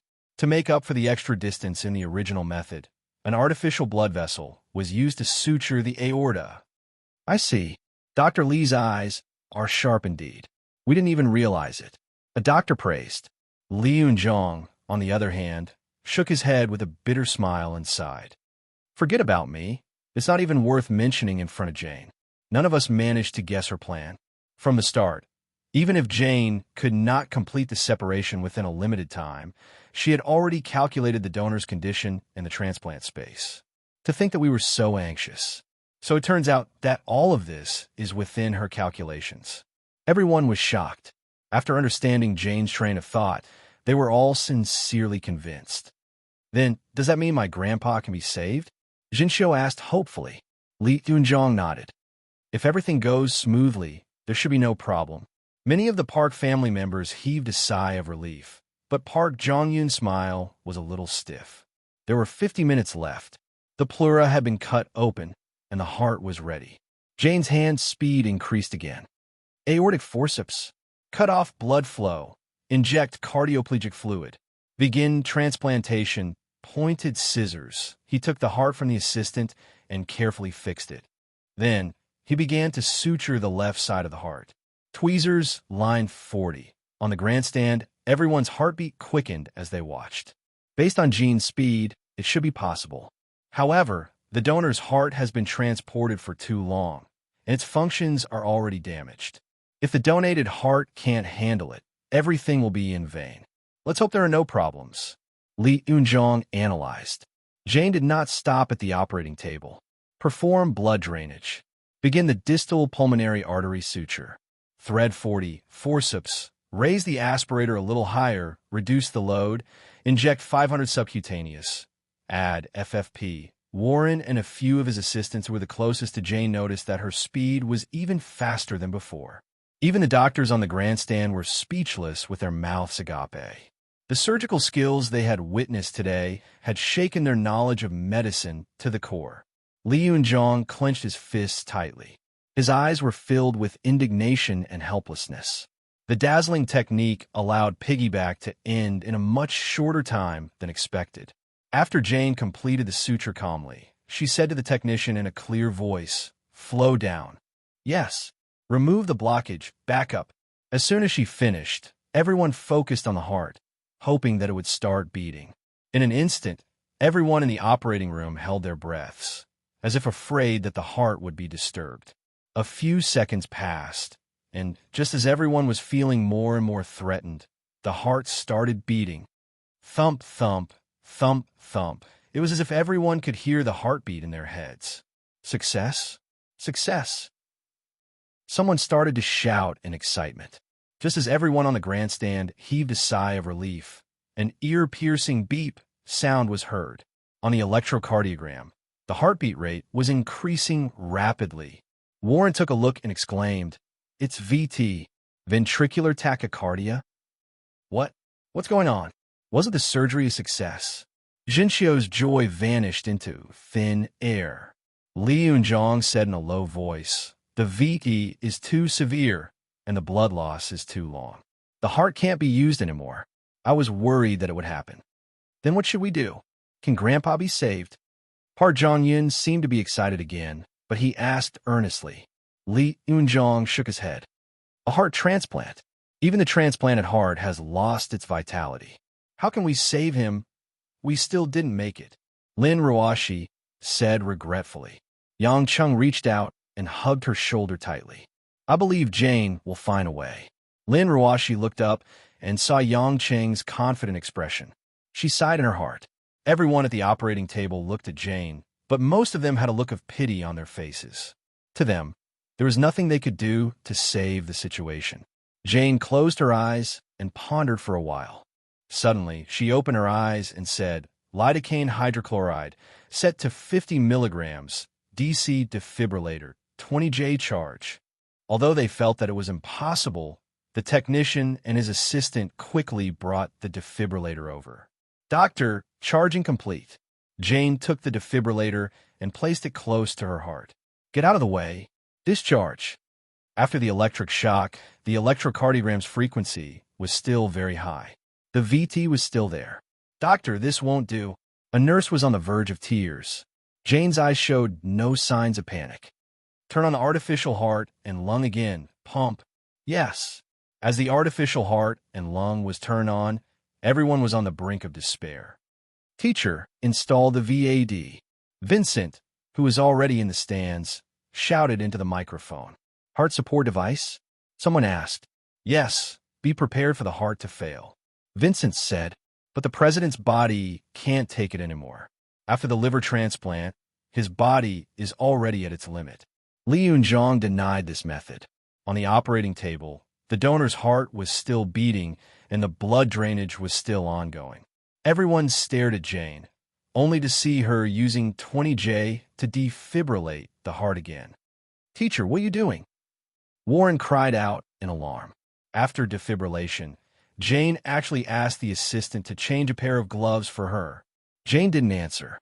Instead, she slowly pressed on some parts of the heart. After a while, Jane pulled her hand back and said, "Stop the heart again." "What? Stop again?" This is a newly transplanted heart." The technician thought he heard it wrong. Jane nodded solemnly to confirm that there was no problem. After the transplanted heart stopped beating again, Jane asked, "Can the ultra-low temperature cryotherapy be ready at any time?" "A yes." The technician nodded and immediately started preparing. Jane explained to the crowd, "There's a focal point in the heart. After the heart stops, cut open the myocardium and perform ultra-low temperature cryotherapy around the biceps. That should be enough to remove the VT." Li Yunzhong frowned and said, "Find the place where the ventricular tachycardia is and use the cryotherapy technique to insert the ultra-low temperature cryotherapy device." Indeed, using ultra-low temperature cryotherapy can lock onto the focal point without damaging the myocardium. But how do we find the focal point? Any mistake will affect the conduction system and cause a conduction obstruction. The crowd couldn't understand the problem at all. They only knew that it was like looking for a needle in a haystack. The chances were slim. Jane didn't hesitate at all. After taking the knife from the assistant, she was stopped by Li Yunzhong. "Dr. Jane," Li Yunzhong shouted, "can you tell where the focal point is? Can you feel it with your hands?" Jane raised her head and said, "I can feel the contraction of the heart with my hands. There's something wrong. I'm sure the focal point is there." Hearing this, Li Yunzhong was stunned. "That's ridiculous. You can feel the focal point of the myocardium with your hands. How much do you know about the heart to be able to do that? Stop joking." Many of the doctors objected. However, Jane did not pay attention to the doubts of all the doctors. She had already made a decisive cut. Next, Jane used ultra-low temperature cryotherapy and sutured the myocardium. "Flow down." With that, she restored the heart's function. The crowd was even more nervous than before. Finally, the heart started beating again. After a while, the heart was still beating steadily. "The heart is normal. There's no VT." The technician shouted excitedly. The crowd cheered. The doctors on the stage also started clapping, not knowing whether to laugh or cry. Li Yunzhong had a look of admiration on his face as he mumbled to himself, "Am I dreaming? She can really." The doctors looked at Jane with both excitement and awe. Only those who studied medicine professionally could feel how terrifying this young female doctor's medical skills were. Chapter 11:17. Jane's eyes lit up when she saw how excited everyone was, but she quickly said, "The surgery isn't over yet. Let's celebrate after the stitches are done." Yes. The group of medical staff had long forgotten their fatigue from the 4 hours of hard work and once again put in their best efforts to wrap up the operation. The following surgery was no longer difficult, so it was naturally completed quickly for Jane. When President Park Cheon was pushed out of the operating room with all the data safe, everyone gave Jane another round of sincere applause. Jane bowed to thank everyone for their hard work and joked that she would give everyone a red packet. After all, she was paid 40 million pounds. Jinxiu was naturally the happiest when she saw that the old man was safe and sound. It was rare for her to resolve her grudge with the old man and enjoy his love for a few days. She would definitely be heartbroken to see the old man leave just like that. Now that Park Cheon's lifespan had been greatly extended, Jinxiu was immensely grateful to Jane. As for Park Jion and the other Park family members, most of them were happy. After all, they were family. Park Jong-yun also expressed his gratitude to Jane, but his smile wasn't natural. It was just that the others couldn't detect it. Just as the surgery came to an end and everyone was about to head to the nearest restaurant to celebrate, Kim Jip, who had been absent all this while, returned with several Park family bodyguards and a middle-aged South Korean policeman. Beside him was a stern middle-aged South Korean policeman with several other police officers. The expressionless Kim Jip had obviously received the news that Yang Chung had brought the heart back. He walked up to Yang Chung and bowed deeply. "Thank you, Mr. Yang." Yang Chung asked with a smile. "Did you find the person who looked exactly like you?" The middle-aged policeman replied, "That's why we're here, Mr. Yang. I'm Jang Yoon, the captain of the Seoul Police Force. According to the driver at the second hospital, you're the last person to come into contact with the criminal before going after Mr. Kim Jip. May I ask where the criminal who impersonated Mr. Kim Jip is?" Yang Chung was taken aback. "Isn't he dead? Didn't you see him? He committed suicide by poisoning himself." "Mr. Yang, please answer our questions honestly. Since he got the heart for the transplant, you must have seen that person. Please tell us where he is." Zhang Yun frowned in dissatisfaction. Yang Chung suddenly understood. "You mean you didn't find the bodies of the deceased in that area? Do you think we, the police, would lie?" "Mr. Kim Jip also wants to know what happened to the criminal," Zhang Yun said. Yang Chung secretly cursed himself for being careless. Since the other party had planned to take the chest containing the heart along the way, there must have been someone waiting for them. When the other party discovered the fake Kim Jip, they did not rush back and instead moved the corpse one step ahead of the police. "This is great. The dead can't testify." After the driver saw Mr. Kim Jip, he confirmed that he saw Mr. Kim Jip first. However, the information we received was that Mr. Yang took the heart for the transplant. "We can't help but suspect that Mr. Yang is involved in some illegal activities." Zhang Yun looked at Yang Chung suspiciously and said, "Since Mr. Yang can't explain, please come with us to the police station to record a statement so that we can investigate in detail." Jin Xiu, who was at the side, was anxious. She quickly walked in front of Yang Chung and said anxiously, "How can you police arrest people indiscriminately? Big Brother Yang saved my grandfather." Lin Ruashi was confused. She didn't understand what these Korean words meant, so she quickly let Yang Chung translate for her. Hearing that Yang Chung actually experienced such a strange thing when he went out, Lin Ruashi couldn't help but worry. Everyone also realized that there was definitely a conspiracy behind this, and their relaxed mood became heavy again. Park Jong-yoon said righteously, "Mr. Yang is our Park family's VIP, and he helped us save our grandfather. Captain Zhang, the police can't arrest people indiscriminately." Zhang Yun didn't buy it all. Without any concrete evidence, Mr. Yang, who is the last to see the suspect, is the biggest suspect. I hope that everyone can cooperate with the police. We, the police of the Republic of Korea, will not give in just because you are from the Park family." These words made Yang Cheng's scalp tingle. Why do the people of this country always say the words Republic of Korea? Everything was related to the country. All right. Isn't it just a statement? It's no big deal. I'm also curious as to why he disappeared. Yang Chung calculated in his mind. He smiled and said, "Don't worry, everyone. Let's go eat dinner first. It's getting dark."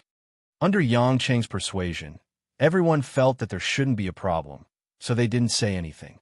Lin Ruashi knew that Yang Chung was not the one who was at a disadvantage. Although she was not happy that her husband was brought to the police station, there was nothing she could do. Kim Jip, on the other hand, dutifully walked back to Park Cheon's ward. He had no intention of going out for dinner with everyone. After saying goodbye to everyone, Yang Chung boarded a white police van and left the hospital. The car drove on the highway for a while before turning at an intersection and entering an industrial development zone in the southern part of Seoul.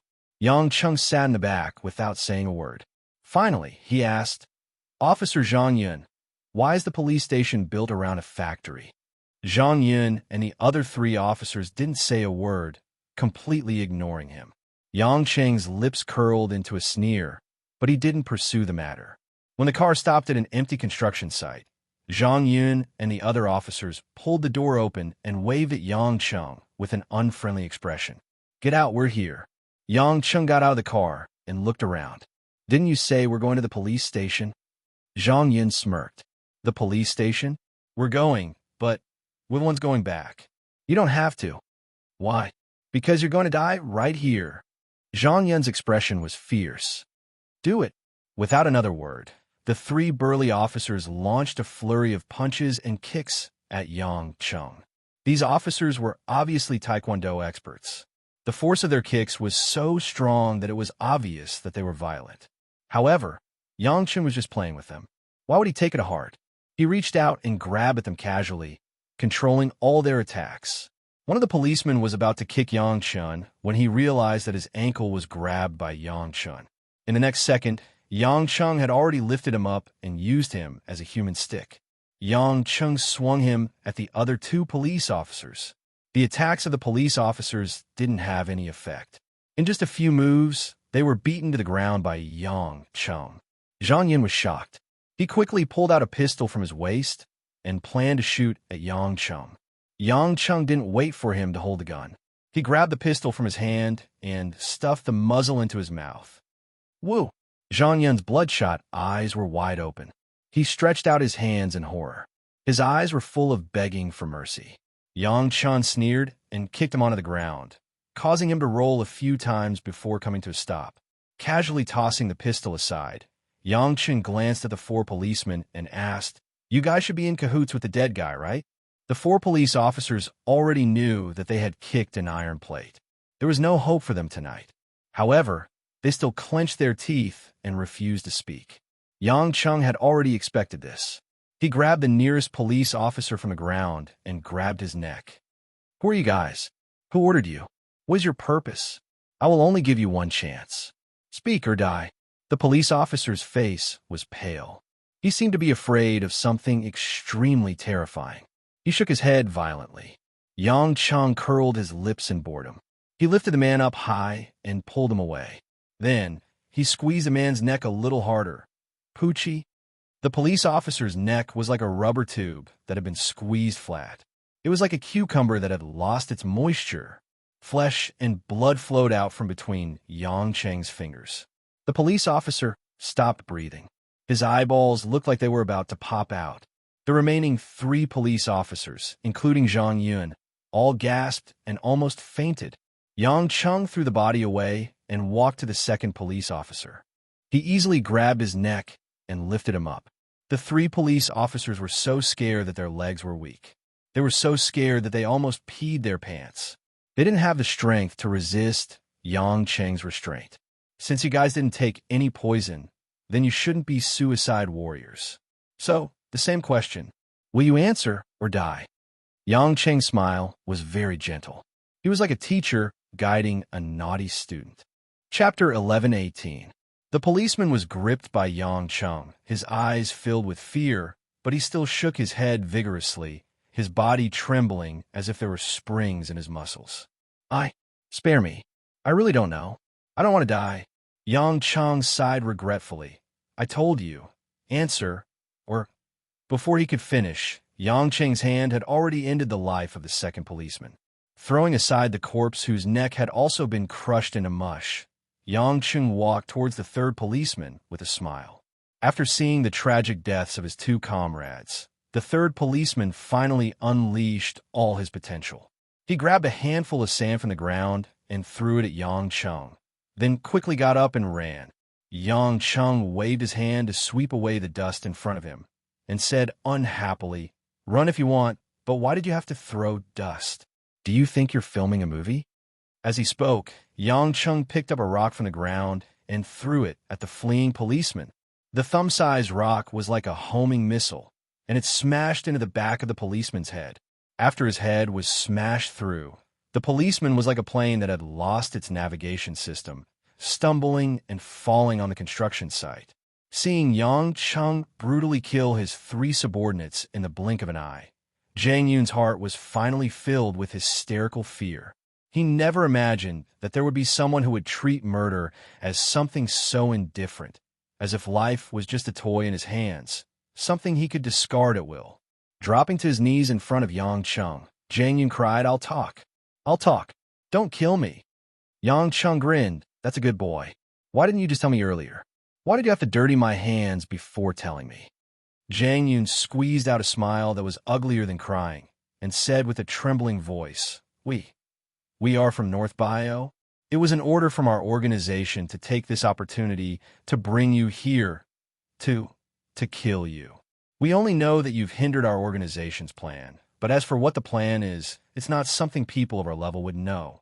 North Bio? Yang Chung frowned. He had never heard of this name before. Are you real policemen? Yes, yes. Jang Yun lowered his head.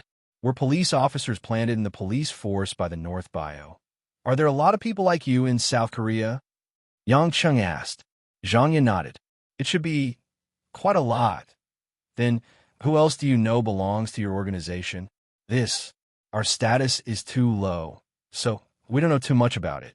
But I heard that our bureau's prosecutor is also a mid-level member of the organization.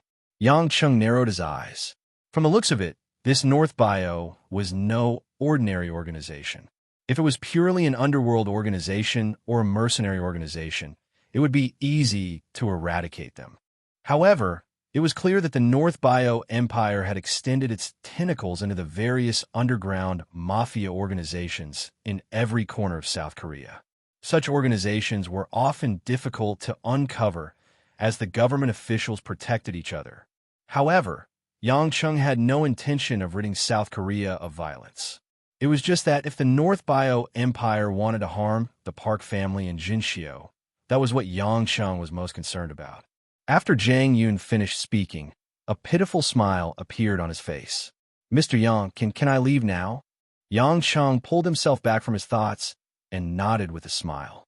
Of course, I'll send you off. Jang Yun quickly got up and waved his hand. No need. I can walk on my own. With that, Jang Yun turned around to leave, afraid to stay any longer. However, Yang Chung did not hesitate to slap Jang Yun's head. His head instantly turned into a pile of dust, and the area where the neck was severed was a mess. Jang Yun did not understand how he died. I already said I'll send you off. Why are you running? If you didn't say you'd die, I didn't say you'd live. Yang Chung clicked his tongue and used the power of heaven and earth to turn the corpses into dust. The cold wind blew away the corpses, leaving only a few blood-stained sandstones. Looking at the police car behind him, Yang Chung did not plan to use it anymore. He threw a ball of Nanmingli fire. Boom! The police car exploded into a pile of scrap metal, and the fire was particularly glaring in the empty construction site. Yang Chung did not care to destroy the corpses, but it would save him a lot of trouble. So, he cleaned up the place as cleanly as possible. After dealing with this little incident, Yang Chung took out his phone and dialed Lin Ruoshi's number. His phone was new. Luo Xiaoxiao had caused his phone to be flooded, so he asked the Sea Eagles to get him a special multi-function phone. However, it looked no different from a counterfeit phone. Hello, honey, I'm done. Were you guys eating? On the other end, Lin Ruoshi still felt that the police station was rather efficient. After telling them the name of the restaurant, she asked Yang Chun to hurry over. After Yang Chung hung up, he called Maekdon in Europe. Maekdon, the head of the spy agency, was the most suitable person to handle these secret organizations. Maekdon took note of the name North Bio and said that he would give him the relevant information that night. Yang Chung called Solon again. It was morning in London, and Solon's voice was full of energy. Your Majesty Pluto, what can I do for you? I'm going to take a shower. Yang Chung smiled. I don't care if you take a shower or not. It's your wife you're sleeping with anyway. Let me ask you, in South Korea, to be exact, the closest place to Seoul, who do we have? Solon thought for a moment and said, there's a North Korean field army that's the closest, but if it's Seoul, I'm afraid it'll be difficult for our men to reach there quietly because of the tense relationship between the North and the South. The border is too tightly sealed. Yang Chung thought about it. It was indeed a bit far from North Korea to Seoul. It seemed that he had to settle the matter himself. Damn it! Why didn't you arrange some men in South Korea? Solon felt wronged. Your Majesty Pluto, it's not like you don't know that the situation between the North and the South is tense every year. But these two groups of people just can't fight. If they don't fight, we won't be able to make any money. It's also a loss to arrange men. That's why other than selling weapons to North Korea, we don't have any other investments there. Yang Chung hung up the phone gloomily. In a flash, he disappeared from the construction site. A minute later, Yang Chung quietly walked from a deserted alley to a brightly lit street. According to the map in his mind, he found a traditional Korean restaurant where the Park family and the Gong family were having dinner together. Under the guidance of a waiter, Yang Chung walked into a large, luxurious private room. When everyone saw that Yang Chung had returned safely, whether they were sincere or not, they warmly invited Yang Chung to take a seat. When Park Jong-yun saw Yang Chang's reappearance, a look of disbelief appeared in his eyes. The smile on his face was especially stiff. Yang Chung snickered in his heart. No matter how well this guy hid himself, it's one thing for his plans to fail again and again, but he doesn't even know the reason. He finally couldn't keep a straight face anymore. When he walked past Park Jong-yun, he reached out and patted his shoulder. Jinchio's cousin, why don't you look well? Park Jong-yun's body trembled, but he tried his best to calm himself down. Maybe I'm too tired these days. But thanks to Mr. Yang, grandfather's surgery was a success. I can finally breathe a sigh of relief. I hope that's the case. Yang Chung didn't point it out. It was better to beat the grass and scare the snake than to catch them all in one fell swoop. He was very interested to see what this Park Jong-yun was planning. As they joked, Yang Chung sat beside Lin Ruoshi. On his other side was Jane, who had changed into a light blue sweater. The color of the clothes and Jane's azure eyes complemented each other. Her amber hair was tied up in a neat bun, and her skin was crystal clear. It made her look especially graceful and elegant under the lights. Unknowingly, she exuded a noble temperament that was completely different from ordinary women. Yang Chung gulped and immediately retracted his gaze. As the girl grew older, she was becoming more and more like her mother. She was starting to charm people to death, even more so than Catherine. Although his wife didn't lose to her, Lin Ruoshi saw her almost every day, so he was used to it. Someone like Jane, who he occasionally saw, was especially stunning. However, Jane didn't miss the splendor in Yang Cheng's eyes. She smirked and leaned closer to Yang Chung. Deliberately speaking in Italian, she said, "Since you think I'm pretty, why don't you look at me more? Are you afraid that your wife will be jealous?" As many people were looking at them, Jane spoke in a language that they did not understand. Everyone present was a little confused. Lin Ruoshi frowned. She didn't want Jane to speak to Yang Chung in a language she didn't understand. She pretended not to hear it and didn't care. Yang Chung smiled awkwardly. He didn't dare to reply in Italian, so he said in Chinese, "I'm not afraid. Don't be like this. Ruoshi is already sulking." When Lin Ruoshi heard this, she quickly turned her head and said, "What do you mean I'm angry? Don't talk nonsense." Yang Chung shrugged and said to Jane, "See for yourself. So timid. You have a perverted heart, but you don't have the guts. It's obvious that you have feelings for me," Jane said firmly in Italian. Yang Chung didn't know whether to laugh or cry. "All right, I give up. Say it in a language that everyone can understand." Jane suddenly leaned forward and kissed Yang Cheng's face. "Dear Yang Chung, this is to thank you. You found my heart in time today. Otherwise, my never failing would be a boast. I knew that you would definitely protect me.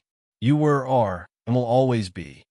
This time, Jane finally used Chinese, but Yang Chung wished that Jane spoke in an alien language. Chapter 11:19. Yang Chung deeply felt that it was not a good thing for a woman to be too smart, especially a woman like Jane. She was practically eating him alive. You were the one who asked her to speak so that she could understand you. She listened and said it. So who was he to blame? Yang Chung could clearly feel that on both sides of his seat, one side was filled with the warmth of spring, and the other side was filled with a bone-chilling cold. Fortunately, Yang Chung was thick-skinned enough. He picked up the glass and poured himself a whole glass of white wine. He pretended as if nothing had happened and said with a smile, "It's just a small favor. What's there to protect? I'm not wearing red underwear. After all, the person I saved is Junxio's grandfather." Park Cheon and Jinxio were the main culprits of the incident. After that, Yang Chung asked Lin Ruoshi with a smile, "Don't you think so, wifey?" Lin Ruoshi glared at him and snorted coldly. "How would I know what you're thinking?" Yang Chung was given the cold shoulder, but he was already used to it. He started to search for the dishes without saying anything, in case he made a mistake by saying too much. Jane did not continue to say anything that could easily provoke Yang Chung. She obediently finished dinner with him. However, after dinner, before they parted, Jane said meaningfully, "My work here is done, and I'm going back to England tomorrow. I can now be sure that I'm in your heart. Anyway, after the mess you made last time, the family and the royal family dared not arrange a marriage for me. At worst, I won't marry for the rest of my life. Just you wait and see." Yang Chung choked and could not say a word. His heart was in a mess. Fortunately, Lin Ruoshi did not hear these words. Otherwise, Yang Chung would not know how to explain himself. When they returned to the Park family's mansion at night, Yang Chung closed the door and asked Lin Ruoshi to borrow his laptop. Lin Ruoshi took out her laptop and pushed it in front of Yang Chung. She then turned around and went to take a shower without saying a word. Knowing that the woman was still jealous, Yang Chung helplessly shook his head and sighed. He turned on his computer and began to verify the information sent by MakeDawn. After reading through the information on North Bio, Yang Chung could not help but frown. It turned out that North Bio wasn't just a simple mafia organization. Its roots could be traced back to the Goguryeo era. North Bio was located in the northeast of Asia, the predecessor of the Goguryeo dynasty. It could be said that they were the ancestors of North and South Korea, equivalent to the Qin dynasty of Joseon. During the Goguryeo era, North Bio was a religious organization. However, as the Korean peninsula was divided and reunited, this religious organization gradually became a deeply rooted secret organization in the land. The reason it was called North Bio was because the organization's mission was to restore the glory of the North Bio era to the Korean peninsula. However, the North Bio nation had always allowed generations of members to enter every corner of the country. Some of them were leaders of the nation, while others were ordinary citizens. The North Bio nation had a monopoly on both sides of the Korean peninsula. Realizing that this was an organization with such a deep history, Yang Chung knew that it was impossible to eradicate it. This was because this organization had already become a part of the Korean bloodline. At this moment, Lin Ruoshi, who had just finished her bath, was wiping her slightly damp hair with a large towel.